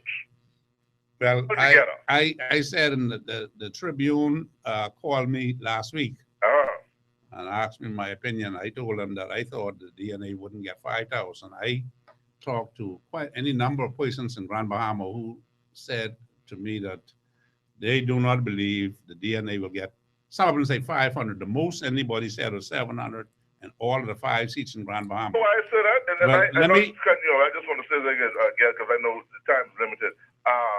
You know, people, they are going to get mad. They're going to hate you. Some of them who probably support the DNA. But I can say, you know, the DNA was offered a chance to come and join Dr. Minutes. Yeah. You know, the talk is that the man wanted more than he imposed off. If you ain't got one seat, and you want more than, say, probably 10, even 10, that's too much. Well, look at it this way. He said he wanted 16 seats. That's what Mr. Minutes said, and Well, I don't think Mr. Minutes can lie. listen- How the hell listen- he can say he wants 16 seats and he ain't got one seat? But listen to the analysis. Here's a party that's supposed to be national. He wants to negotiate with a national party, Yeah. which is the FNM. That's too hard up, Mr. Hold on, just listen for a minute. Listen for a minute. Okay. He comes along and says, I want 16 of the prime seats, all in New Providence. And he ain't concerned about the family islands at all. Why would he not be concerned about the family islands? He's an egomaniac. No. Maybe that, but because he has no presence, the DNA has absolutely no presence in the family islands. Oh, I heard. Right? So if he was serious, he would have come and say, okay, listen, you are a national party. We'd like to stay in the ball game. Let's see if we could agree on maybe 5 or 6 seats in Nassau and 5 or 6 in the family islands. But he asked for that in the family islands. Yeah, let's see. Right? So that tells you straight and plain that he has no base in the family islands. And why would anybody in Nassau vote for a party who have given up on 18 seats already? Exactly. See now, Mr. Bell. Never looked at it like that. Yeah, you look at it, you sit down and you analyze what their position is. Right? 18, I think we have 18, either 16 or 18 seats in the family islands. Whatever it is in the family islands. I think he did ask for something in Abaco. I got 1 or 2 more things to say before I cut, because now, Yeah, go ahead quickly. let's see the PLP, the first 10 to 12 years of Sir Lyndon Finland. They did some great things. They set the foundation for the modern day Bahamas. And then they went off. The FNM came in. Mr. Ingram did something the first 2 times he won. And then he went off. Now, Mr. Christie come in, and all he did was give us $2 billion additional onto the debt, 600 plus crime in 4 years, 4 downgrades in a couple of years, and he ain't got nothing to show. Okay? Now what you could do? I say let's rock the dog, man. Have a good day. 325-0235 or 63250-242 or 43. I'm sure the UPLPs are not going to let Mr. Wells or anybody else get away with this kind of thing, that Christie, them may be stable, but they are failures. I mean, they're so close to the election, and I can't get anybody to call and say contrary to that. They say they're stable. They say they're stable, but you're saying that that's a matter of internally, opinion. that is not a matter of opinion. Yeah, because they've been showing signs that all is not well. That's right. And so they say they're stable, and they were using that basically to say this is why the nation ought to vote with them and be a part of them because they are stable. But you've come here today and torn up that particular argument and saying even if you are stable, you have been failures. That's right. And I'm trying to get someone to call me, or those who are thinking differently to call and say, ain't so, Tennis, and I disagree with you. But it looks as if you're in the bull run today because you perhaps have convinced a lot of people that that is really the case. 325-0235 or 6, 325-0242 or 43, 325-0252 or 53. You can also text me at 376-9234. And talking about text messages, this person says to me, hi, Steve, just attempted to pick up voter's card from Remnant Tabernacle on Carmichael Road. About 30 people standing on the line that seems to be hardly moving. What a frustrating joke. I and a few others just walked back out. So that card thing is still not going as well as could be expected. Now, I'd like to say this, Steve. I went there and I saw the people walking out, say they were frustrated. I went in there and I within 15 minutes, I got my car and left. Yeah. And it was moving. I mean, it's not You moving think people as are not fast as- patient? Well, maybe it is, but people are just angry. The people are just, and you could just see the anger, and they're angry more than anything else is what I found. Understood. Tennyson, let's talk a little bit about the whole concept of Bahama for a second, because, Christie told the people that this place was sold. It turned out that it didn't seem to be sold at this particular point in time. And then there's now some other things. He's now saying, listen to me. He's telling the nation, listen to me. This will open April 21st. But on the other hand, the same man who complained about the dumbfire, Mr. Graham Davis, who's the CEO of Chow Tai Fook, he is now complaining that all the smoke and the crime is, that could be a little unsettling. Yeah, but I think it's open on the 20th. Yeah, but Christie is saying on the 21st. Allison right? told the fella, said, listen, man, who's to spend $200 million if they haven't? But the bought same place? man who's saying that what has happened is that Mr. Davis is saying that they have not yet done this whole thing about if you spend reservations and the rest of it to get people here for. If you spend $200 million on a $4 billion place, $3.4 billion place to manage it for a year and a half, and you don't have to pay you have to pay administration costs, but interest and all of that alone on a $2.something billion. If you don't have to pay interest, $200 million is a joke. Yeah, you could do that and walk away because you haven't lost anything. Yeah, think about it. See, so if you had a loan of $3 billion, right, and you were paying 10% interest, that's $300 million a year, right? Or $3 billion. And if they had to pay up the $3 billion up front to take control and ownership. So if the guy could walk in there and only spend $200 million for a year, and if it's working, let's say he's making a profit and he getting a return on this, that investment, that $3 billion should give you a return on investment after expenses of, if you want to say 5 or 6% or 10%, you see you haven't lost anything. I hear you. Yeah. Yeah. But so your understanding is that this will open. Yeah, I think it's going to open. And it will all be good. And yeah, but in the interest of the country, man, it has to open. Well, I think people In the want it to interest of open. the PLP and the But there's interest been of so much FNM, slack talk in the and so much. interest- in the interest I of spoke with DNA. House of Mutri last night. He told me that everything that's been happening in recent times has been fake news. Fake this, fake that. It's not. It doesn't but, seem realistic. I wouldn't take that attitude. I think all of us want to see Bahama open, and it's in all of our interests, it's in the country interest that it open. And I hope and wish and pray that it open. But that does not exonerate the PLP for all the failures and the problems that they caused with it. Because they basically a lot of the problems there was interference and all sorts of things. I don't want these matters I cannot prove, but from just watching it from the sidelines, I think it was very poorly handled. Understood. And the Bahamian people really don't know what they got, or what the deal is today. Now, hopefully it's a good deal.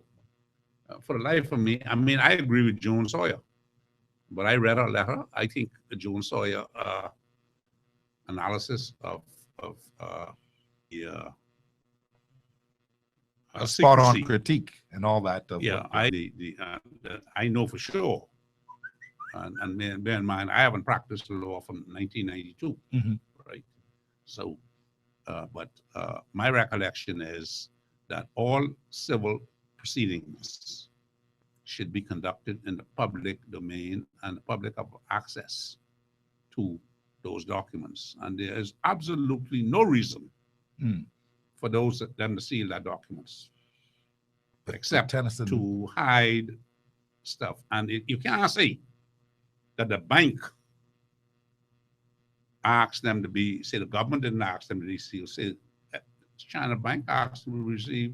Well, how did China Bank tell the public or the judge that, well, listen, you know, for the Constitution, and the judge can go along with that? No, man, something wrong with that. Got to be wrong with that. See, because then it's voice. I mean, if the government will say, yeah, well, let's seal this, but the China Bank, yeah, the government didn't. The government didn't vendor have any will be able to tell the court that we don't want this open to the public. That's why people say the government's completely. Something got to be wrong with work that. together on this However you thing. look at it, whether the Yeah. government asks for it or the China Bank. Yeah. But I think if the government went along with the China Bank and the judge went along with the China Bank request for that, that'd make it worse. Yeah, it does. Right? It does. In my opinion. She has put them on she's put the situation right front and Yeah, center.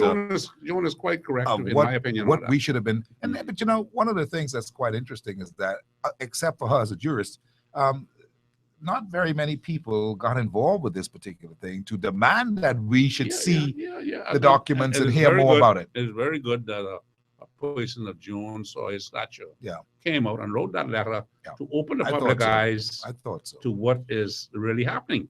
It's very dangerous. Yeah. These It's an dangerous abuse. precedent. If that is allowed to go on, it could be sealed from us. That's We right. the people. You would have been one fellow going and say, well, I want to see it. I don't want the public to see it. Well, that's never been the law. Right? Quite interesting. Quite interesting, I tell you. Good afternoon, Steve. Ask Mr. Wells what he thinks of Long Island seat with Loretta possibly running as an independent. Does that compute? Does that mean anything? Well, Loretta,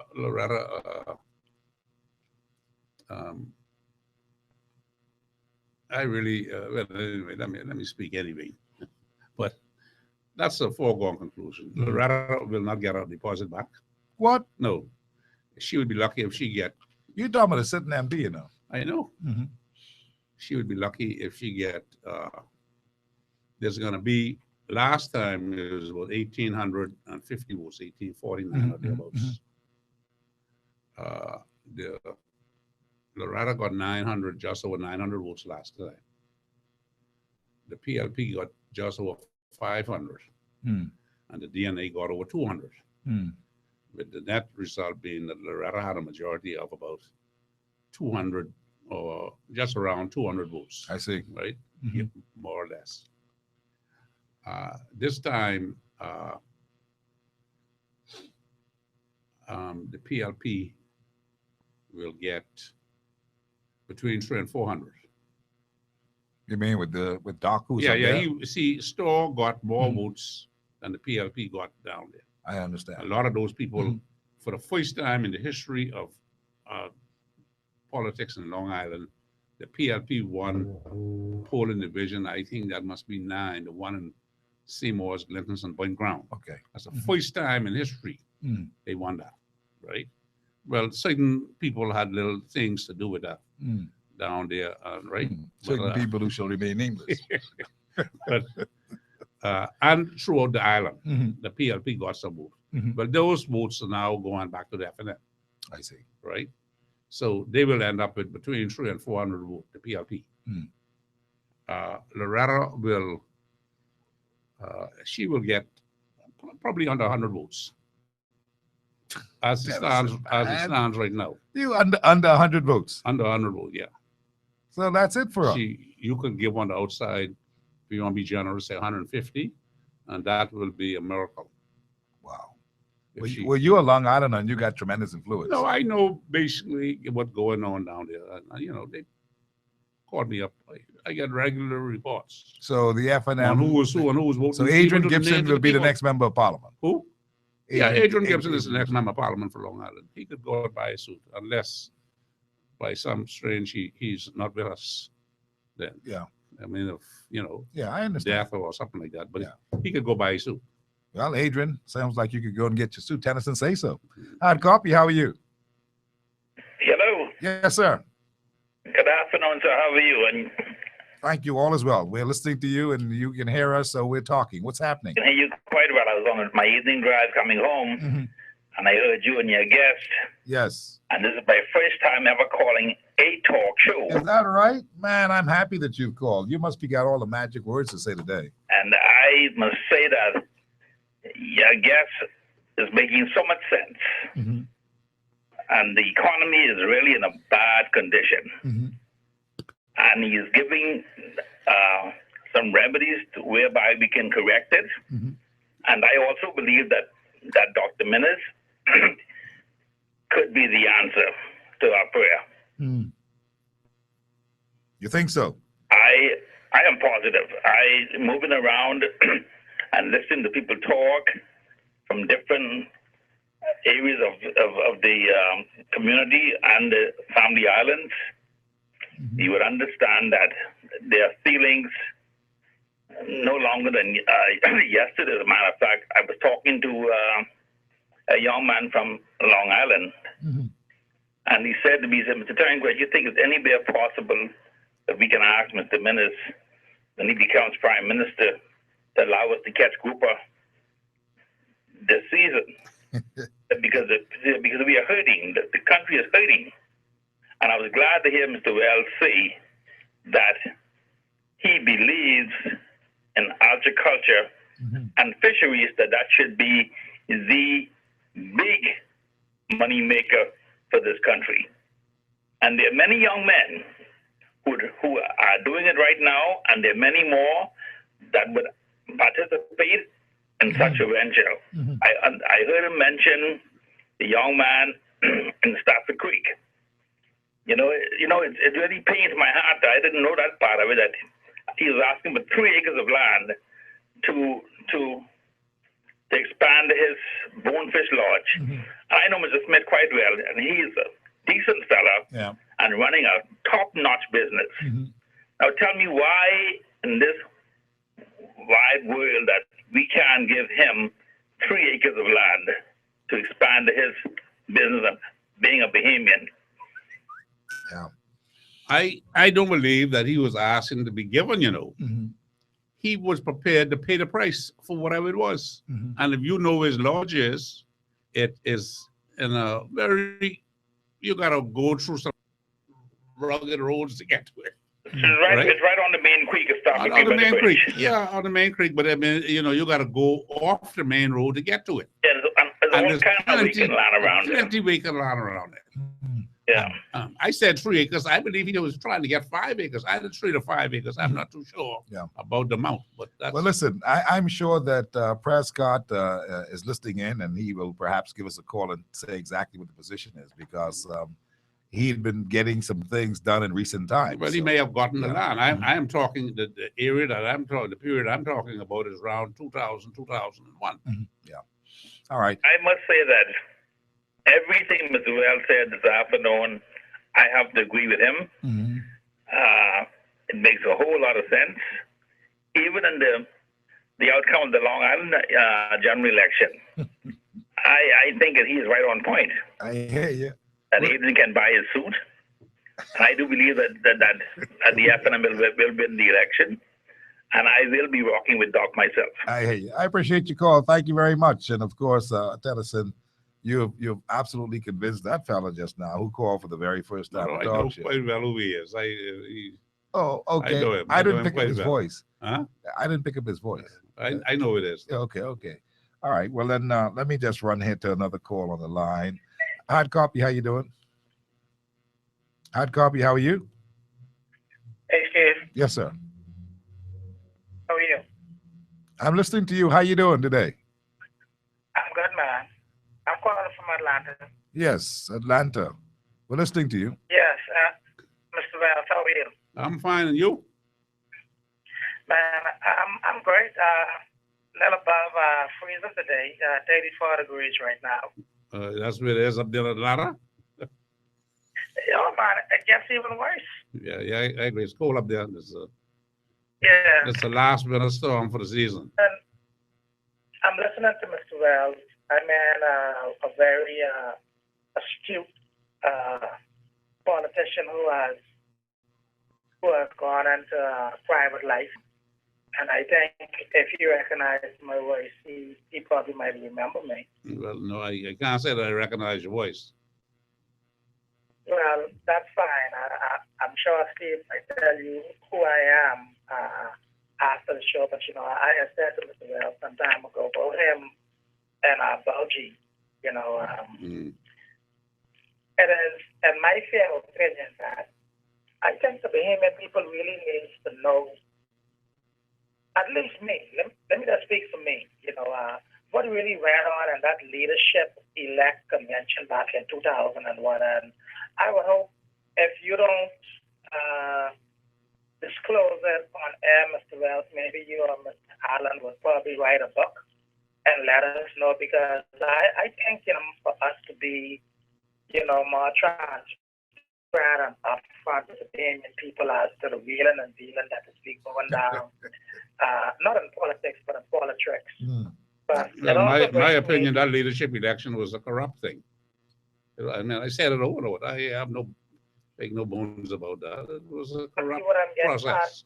at, Mr. Wells, we need to know, once and for all that, this is the first time I'm actually hearing you speak, Mr. Wells, from 2002, about so candidly, opposing the Christie-led administration, because I can remember when you was back in the House, back in 2002 to 2007,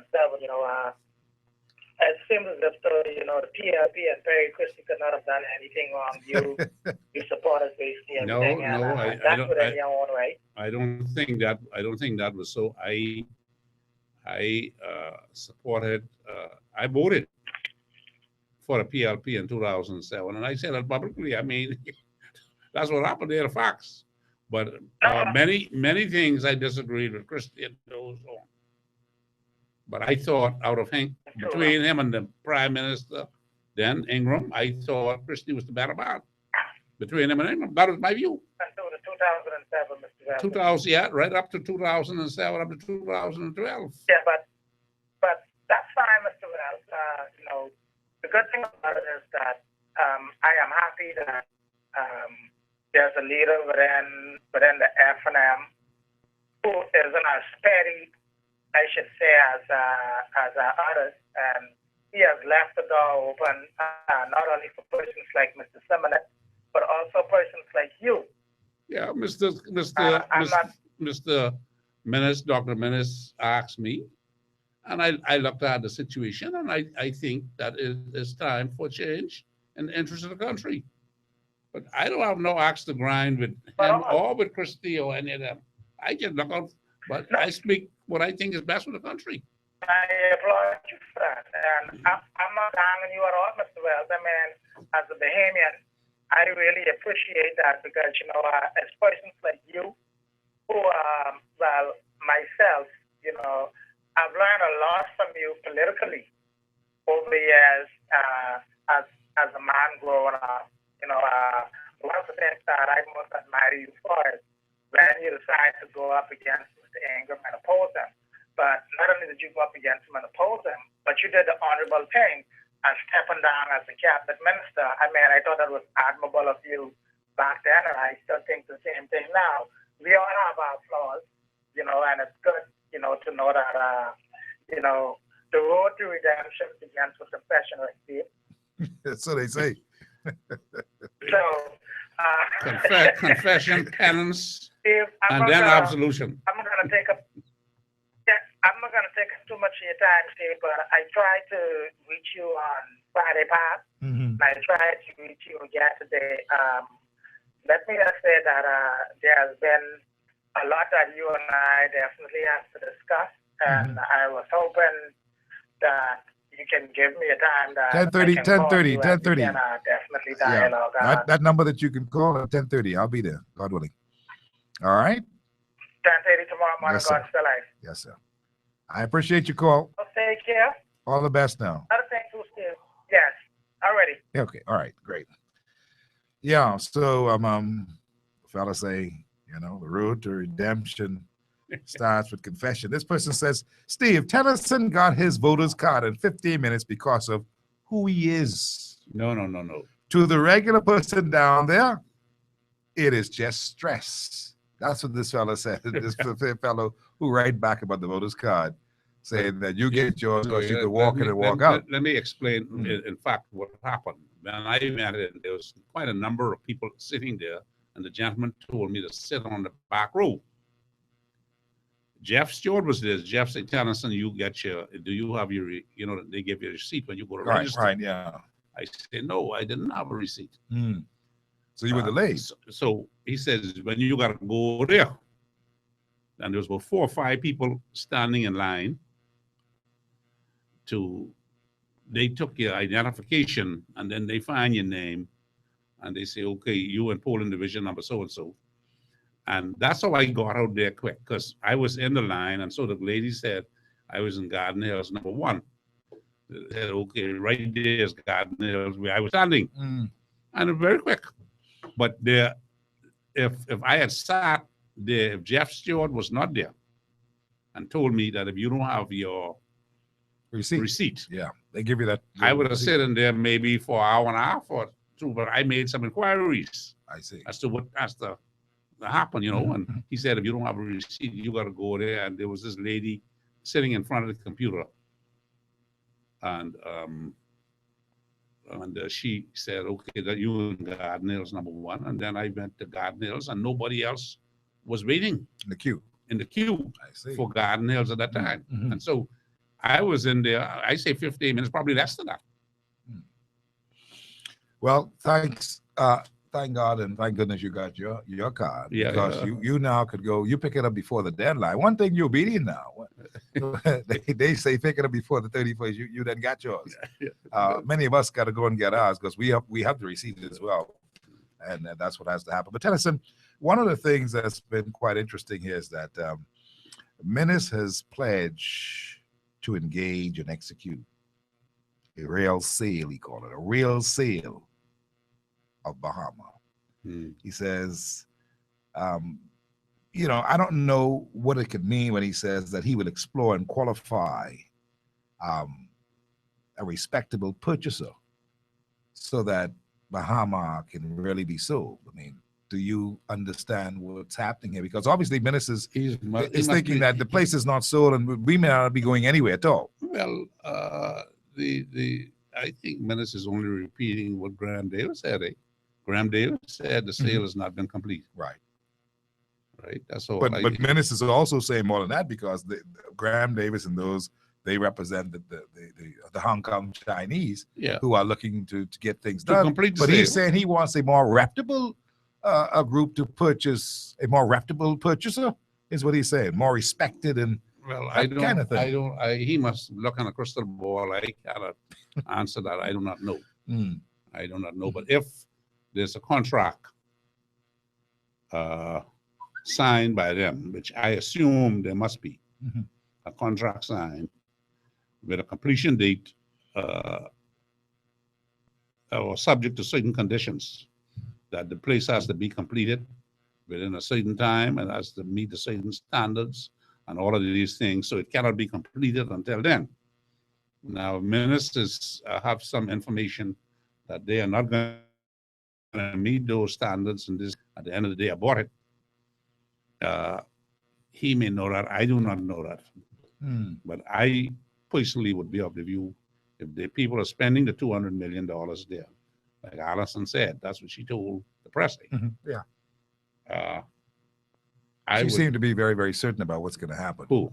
Allison. Yeah, the but Attorney General. I agree that I believe the sale would be completed. But in terms of the $200 million, they ain't completed because they spent no $200 million. It's $200 million to keep that place operated with no interest rates and all of the other, some of the other overhead costs that they wouldn't probably be paying as of now. It's a joke.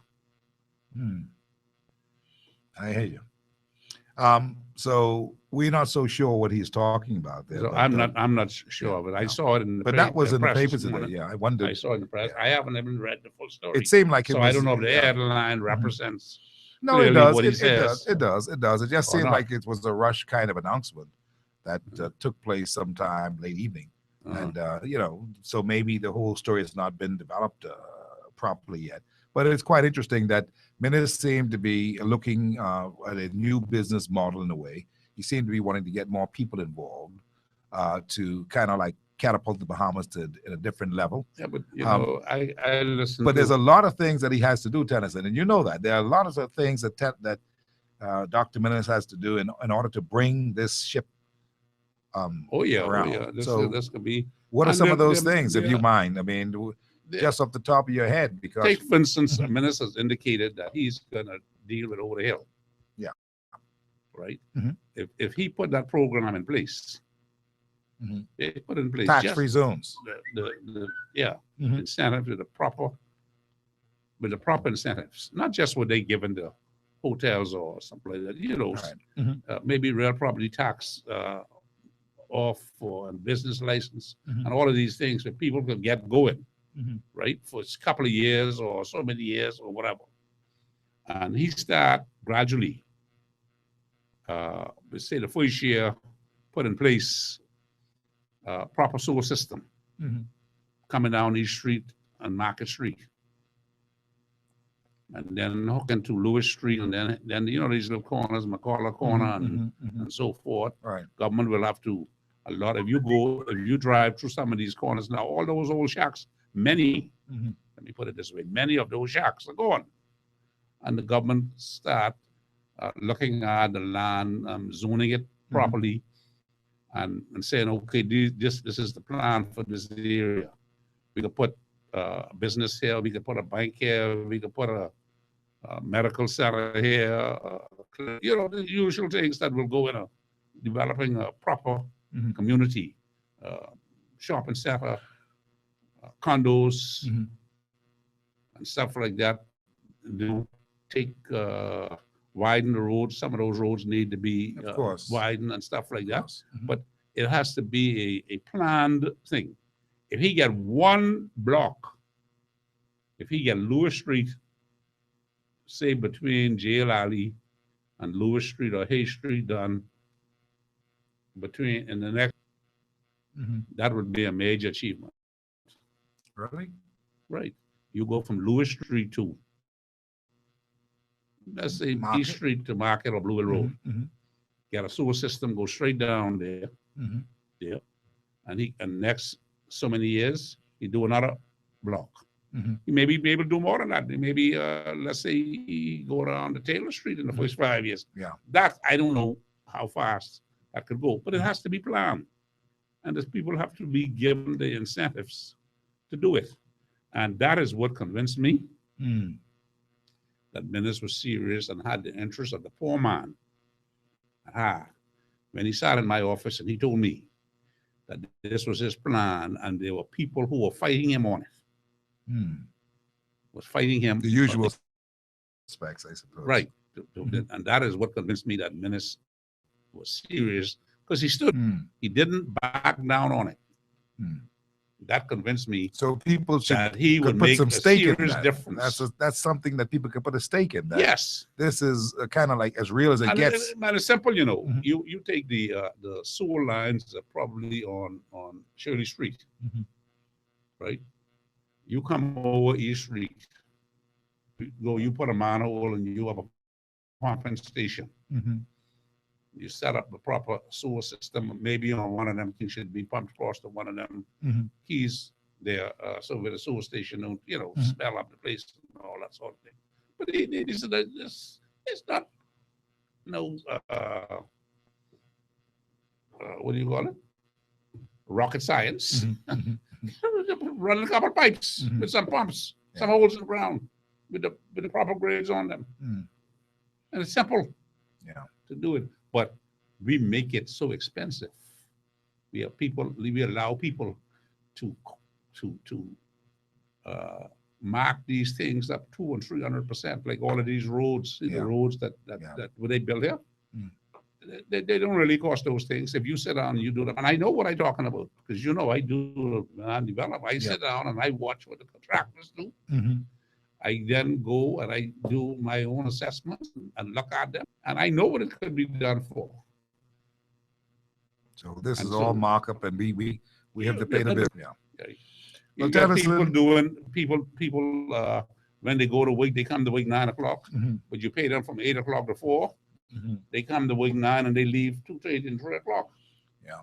See, this is so much slackness in the system. So, what's your pick? I know you got Denisio Diagla, who's running for Freetown. So you see him as a winner. Yeah. Mhm. Denisio. I give the FNM a minimum of 28 seats. 28. 28. Mhm. And maybe as much as 31 right now. That could improve if what I'm hearing is real in Grand Bahama. So they can get up to 31. So, and if what I understand is happening in South Lutra, Mhm. yeah, they could get well, even beyond that. Now, A minimum of 28. Now Vaughn Miller from ZNS is now down in Golden Gates, Golden Isles. He's against Michael Akitas down there, and I think that Greenslade young man, who in fact has been very impressive in that area. Everybody tells me that they're concerned about Greenslade has been very impressive. Greenslade in that area. Now, of course, you know that area well as well. But Kenyatta, when he pulled out of there, does it mean that the F&M chances have been diminished, or is it a little greater because they did pick up a good person in Vaughn Miller? He's a good person in your opinion. Yeah, well, they picked him up. So No, but I mean, in your opinion, he's a good person. You say when I say a good person, I'm talking about he's very popular. He's popular. He's very popular. He can represent Well, that area. He has the kind of temerity to do this kind of stuff. And I'm just wondering, I mean, what are your thoughts when you compare him with Alcides? Alcides, Alcides is a very likable fellow. I think Alcides, from what I'm hearing, is been absent from the area quite a bit. He's now trying to get back in. It's too late to come now. But Alcides has been under a lot of pressure with this economy. You think that helped? That'll cause him to suffer a bit. Trying to do probably what is right, and Christie telling him something else, and these other fellas telling him something else. I don't know. You think But he's a it's the good person? friction You think within- he's a good person too? But Who? Alcides. Alcides, Alcides, nice fellow, man. Likable person. So you I mark do that not as one of know- the. I don't know Juan Aubrey like that. Juan Miller. All Juan Miller. I have heard about him basically is that he is very popular. But I would say that from what I hear, he seemed to have a much better chance of winning that seat than Kenyatta had, because there was not apparently Totally getting around. committed? Huh? Wasn't totally committed. I don't know. I really don't know. I can't say. But I know when people say that they didn't see much of him, or he wasn't getting around and stuff like that. Now, I've heard over the last couple of days that one is moving. He is getting his headquarters open, and that he had a very successful, event. Must be Saturday night, I believe it was. Okay. Saturday or Friday night. But the PLP took Dignity Gardens out of Kalani and put it into Golden Isles, which tells me that they had some concerns about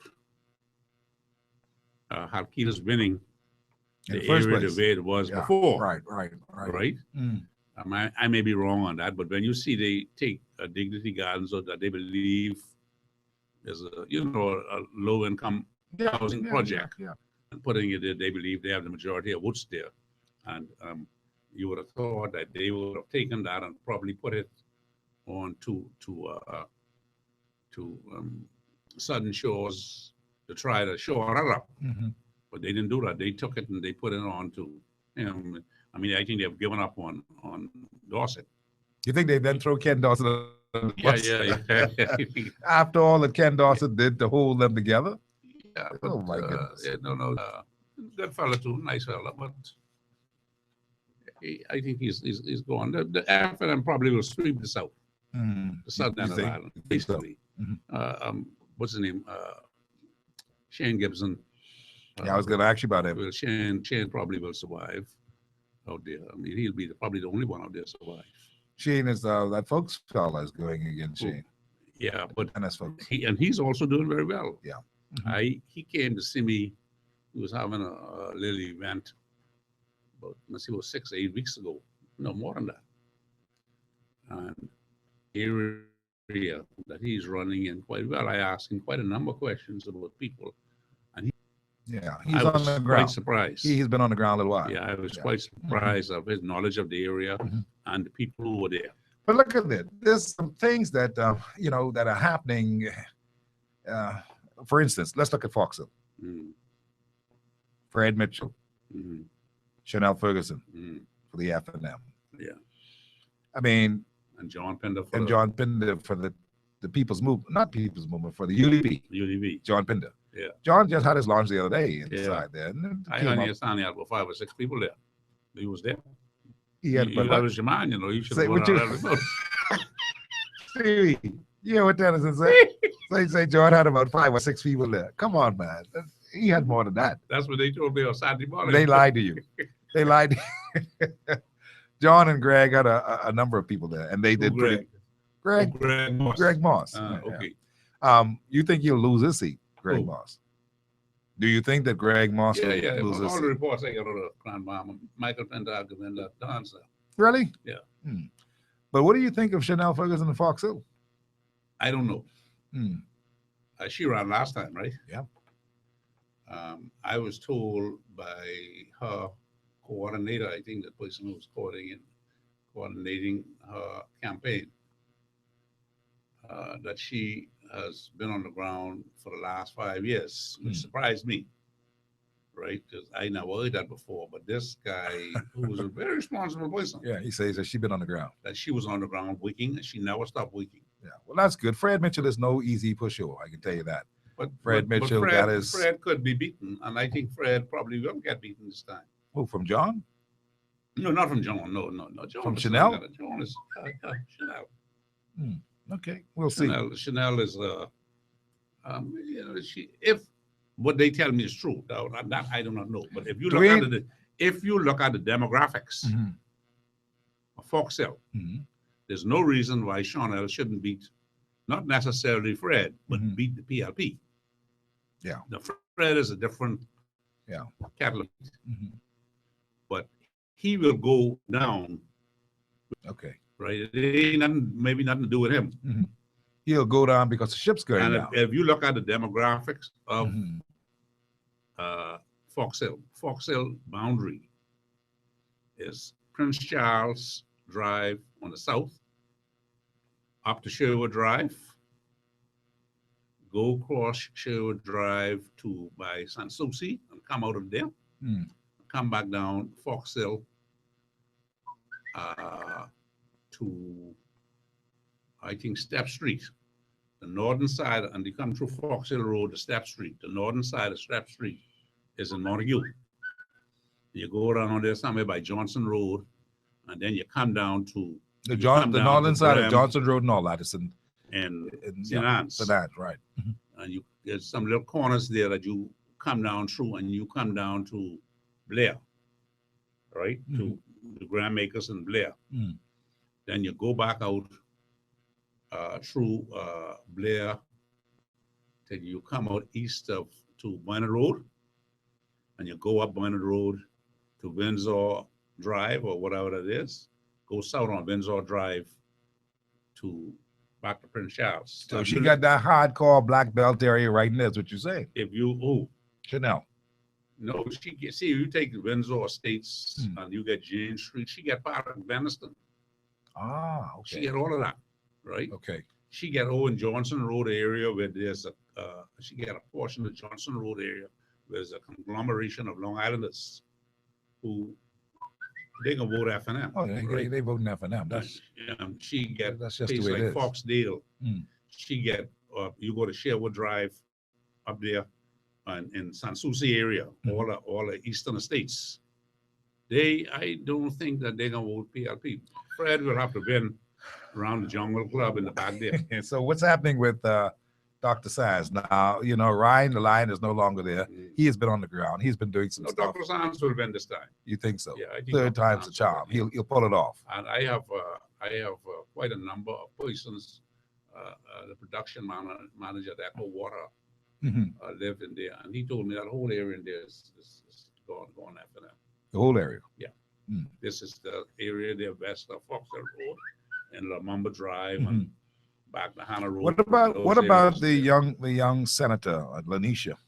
Lanisha, she tells me that she's doing some people tell me say she's working. I really don't know, but I mean, if you look at the demographics there, she should win. That Sea Breeze, Imperial Park, and those areas, she should win.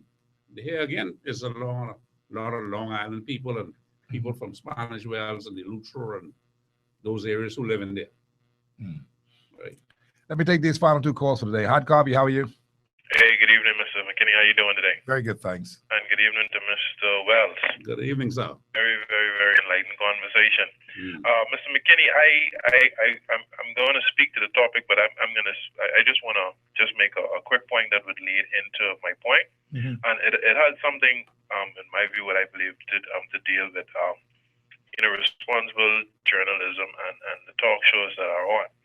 Because here I am sitting and I'm sitting and I'm actually being educated, by listening to you two honorable gentlemen.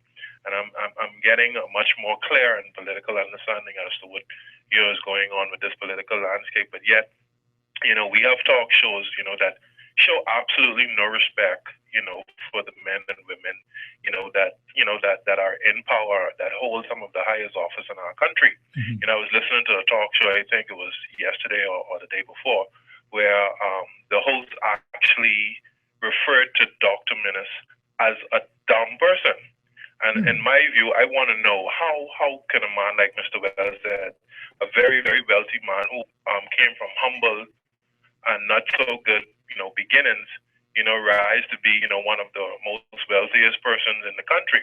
I believe Dr. Minnis is highly, highly intelligent, and it's not the fact that I am an FNM, even though I voted PLP in the 2012 general election. I just think that You think he got wealthy because he was stupid or dumb?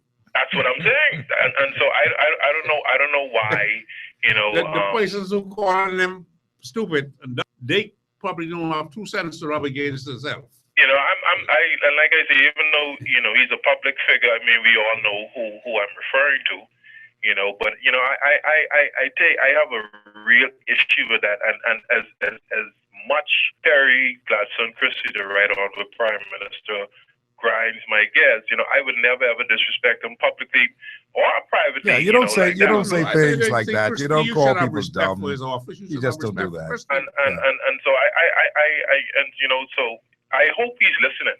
That the show at one point appeared to be a revolution, and it seemed, but now it's clearly obvious to me that this particular host is a machinery either of the governing party or the DN, and the steps that they're taking, in my view, is and whether Dr. Minnis wins or not, I believe that Dr. Minnis has fought a fair and balanced, and honorable, respectful campaign, and I believe he deserves to win. I mean, look at it this way, right? You see all of these things that people say about Minnis. For 2 years, 3 years now, Dr. Minnis has stood up, and he has always been responsible and respectful in his response of even those who criticize him, bitterly criticize him. Things. Now I'll tell you what, and this is the one reason why. That's the difference. That is the difference between him and the former leadership of this country. It shows confidence. You understand? Right. It shows confidence. It shows determination, in my opinion. And I'll just end on this. I remember in the 2012 election, when Ryan Pinder made his debut, he came. This would have been his second time in, and they threw everything that they towards Ryan Pinder. Ryan Pinder kept the debate clean. He kept it responsible, and he stuck to the issues. And what Dr. Minnis is doing is sticking to the issues. And I believe, while every Bahamian deserves to be a leader in this country, I believe that Dr. Minnis deserves to be the leader of this country, the leader of the next governing body. And Mr. Wells, we still waiting on that water park, man. I see. Okay. The water park. Have a good one. I Not all appreciate things it. are possible if you only believe. You got to go talk to Christy at that water park, man. That Who's that? Christy, the water park. You Yeah, talking about the the water theme park, park. the The theme theme park park down in that the thing we was supposed to be a development. That went to where? Houston? It's a Atlanta. Atlanta. Yeah. So the water park gone. My goodness. Theme park. A theme park, yeah. It had a water thing in a Yeah, part of with all it. these- Yeah. a lot of features. in it. Yeah. Hard copy, how are you? Hello. Yes, sir. You can hear me, Steve? Yeah, loud and clear. All right. All right. Good day. Happy New Year and everything to Mr. Wells. Good day to you, sir. All right. Happy Year. Papa. Oh boy, I haven't heard your voice in many a year. Holding on. Keep listening. I see. Okay. Yeah, just waking them texts more too. I see. Yeah, smartphone. Steve. Yes, sir. I agree with Mr. Wells when he say what he say. You know, especially people in this Dr. Minnis one party, how they try to do him. Yeah. Try to talk about him. I believe Dr. Minnis is a good man. I honestly believe Warren Miller is gonna put people in that area. Can you hear me clear? Yeah, I can hear now. Okay, the people in that area, Mr. Wells, I believe the people is going to vote for Warren Miller, Minister Warren Miller, in that area. Yes, he's popular, but you know, I think he's a people's person, and I think Mr. Alcides is a good man. The DNA and some other people around there, there's some good people running too, but you know, I think it's the time for persons like Warren Miller to be in the host assembly. It didn't matter what party he's in colors when they consider people like Warren Miller, and you know, I think the people them should be happy around there and really thankful, you know. And if we have the same old from a person like Warren Miller, we'll be really disappointed. We expect not miracles, but we expect great things of the people like Warren Miller, you know, to give good service. Mr. Wells, I hear you talk about first of all, let me say this quickly. Some people might say it's a little crazy and stupid to say, well, the PLP might win 33 seats, right? I ain't gonna go that far, although I believe anything is possible, and I believe some of the things them they do, and considering some other things them, it's possible. But I'll be more realistic and say, Mr. Wells, I believe the PLP is gonna win 23 seats out of the 39. Yeah. People might say it's foolish, but I don't know if you think they can keep the 3 seats in Freeport. I think you said earlier the 5 seats going to the FNM. No, I didn't say that. I said the Four of them. I said that the PLP concede 3. Yes, sir. They say the people who I talk to say they go win FNM go win 4. Okay. And they working on the 5th one. Okay, well, I don't know what you're hearing in North and South Abaco, but I believe with Edison Keith helping the Progressive Liberal Party and the lady down there in South Abaco, and the people still cooking and eating curry down there in North Abaco, I think it's a possibility the PLP could win. And you might say this sound crazy. North and South Lutra, I believe they get 2 good candidates. I think Clay Sweeten is going to do it this time with the help of God, and I think Skawala, the people in Saudi Lucha, I think they appreciate good people like tell you Skawala. why. You might say Hank Johnson is a better person. I think all two of them is great people, but I believe the people is going to Skawala. I believe North and South Andrews is going to stay Progressive Liberal Party. Mr. Wells, you said Can I respond to you? No, 1 second, you can do it right now. You said the whole southern part of Nassau. I don't write these down. The whole southern part of Nassau might go FNM. Mr. Wells, I don't want you to sleep now. I believe we get good people on both sides. Desmond Bannister, Keith Bell, that ain't nothing. I mean, we only can say what we think, but that one is not an easy one to figure out how good, you know. And you might know Desmond Bannister, Keith Bell is a campaigner. That's a young generation. He know what to do. He know how to relate with people. He's a people's person. That's Prime Minister material right there, Mr. Wells. You said a whole certain part. Leslie Miller. Tell me why people like Leslie Miller. And you might say, well, the people just tired, right? But people like Leslie Miller and Jerome Fitzgerald, although I know far of them, Mr. Wells, they doing a lot for people and they working hard. Leslie Miller's a good MP. I agree. Leslie go around, he going down the wave. Yeah, he ain't Leslie, you know. See, in the last election, the public didn't vote against the FNM. They voted against the leader. If you'd like to make a call, please. They voted against the Ingram, and then in 2007 they voted against Christie. And if you go back and you look at the whole history between 1992 and now, they voted for Mr. Ingram in 1992. They voted for him in 1997. But by 2002, they voted against him. He had nothing to do with the party and the other fellas there. And they voted against Christie, and they voted against Ingram again in 2012.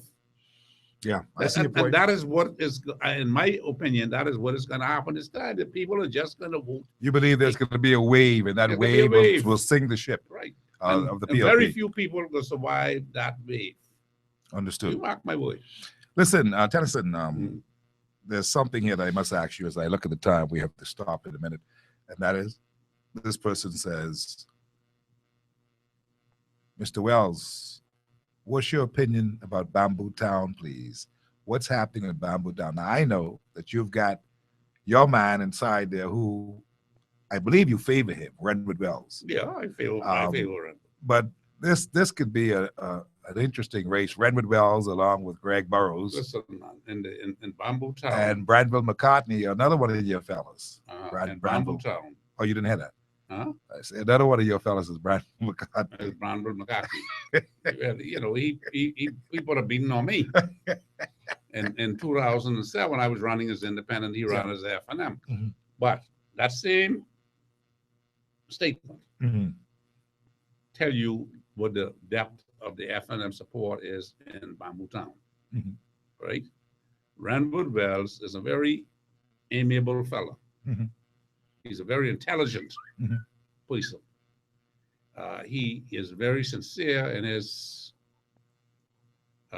views, and Renwood will get probably 60% of the vote or more in Bamboo Town this time. See, if you look at in when I ran in Bamboo Town in 1982, I lost by 128 votes. Well, let me back.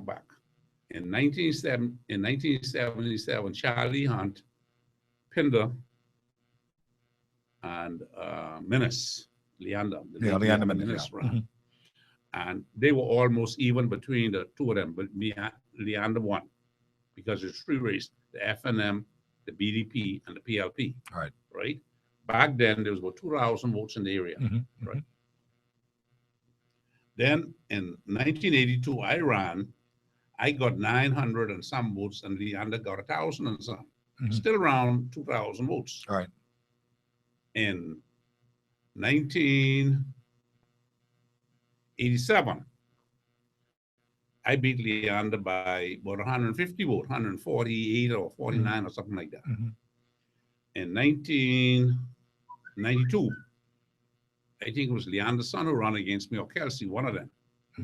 I beat them by 666 votes. In 1997, when I ran, I beat them by 900, almost 1,000 votes. When I ran as an independent in 2002, I beat Calvin Johnson by 1,290. And when I ran as an independent in 2007, Brand beat me by almost 400 votes. So you see the vote, you see the F&M strength in there. Yeah, that's a lot of strength. Right? Over the years. Between 1987, 82, and 2002, the F&M was really very strong in Bamboo Town. As you know, it was stronger than some like St. Amsterdam by now, right? And when Renwood ran the last time, he only got about 40% of the vote as PLP. As a PLP, because he as was, a yeah. PLP, and that is the PLP voting there. This time, last time Brandville got 1,022, I think. As an F&M? No, as a DNA. As a DNA, okay. Right? Brandville got 1,900 and odd, and the PLP got, I think think it was about 1,700 and odd, but the majority was about right. This time, Brownville will probably get less than 300. Less than 300 votes? Less than 300. He will not. He will get less than 300. And Redwood will get 60%. Who? Redwood. Yeah, Redwood will get 60% of the vote. Because that's the way it is. That's the way the constituency is. You look at the demographics and you look at the vote. You study them, analyze them. That's what it is. Greg Burris is a good fellow. Yeah. But he can get the PLP vote. And in there, when I went to register today, I met a lady who live in Bamboo Town. And so I asked her, I said, how things going? And she told me she voted against me in 2007, and that's the biggest mistake she ever made, she said. So I say, but that being the case, how is it now in your area? And where she live, the PLP, it is probably 60, maybe about, let's say a minimum of 40 votes. The PLP wouldn't get 5 votes enough. And Brownwood will not get 1 in that area.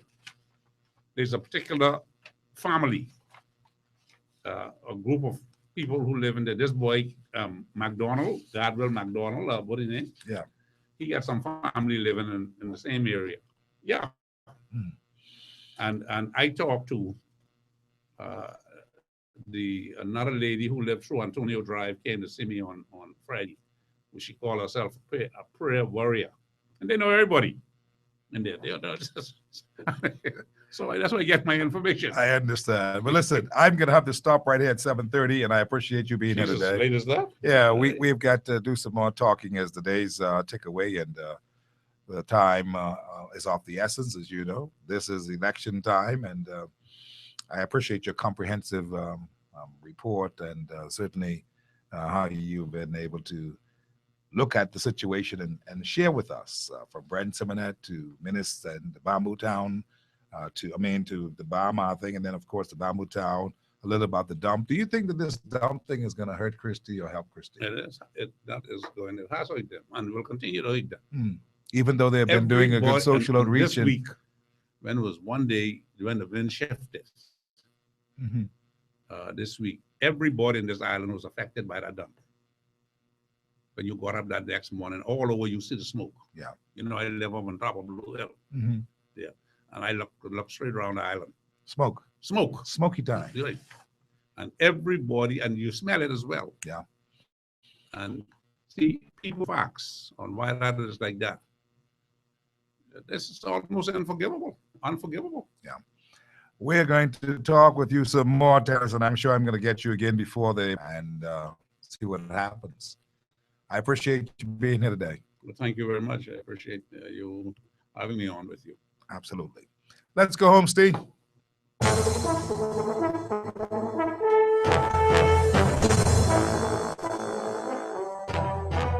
Hard Copy has been brought to you today by Life at Hills, Bahamas Public Parks and Beaches Authority, Ministry of Tourism, Echo Water, Hadji's, your everything store. Come on, buying the new debit card. Rocky Farms Nursery on Seabreeze Lane, Cool Tech, Bahamian Beauty, Clean Insurance, Bank of the Bahamas, the Bank Solution, Super Value, your all Bahamian supermarkets, Advantage Insurance and Brokers, Ron's Electric Motors, Executive Printers, McKinney Media Group, and Bahamas Foot and Ankle on Blake Road. Tomorrow then on the show with somebody from BTC and others like that on Tuesday. We're going to make it a consumer day. We'll also be talking with some folks from over there at Ocean Club. They're going to be a part of what I'm talking about tomorrow. And certainly some people from Jubilee Gardens. They're all here tomorrow, right here on Hot Copy. You want to tune in and be a part. So, tomorrow, God willing, right here at 5 o'clock. If it's 5 o'clock, you know it is Hard Copy.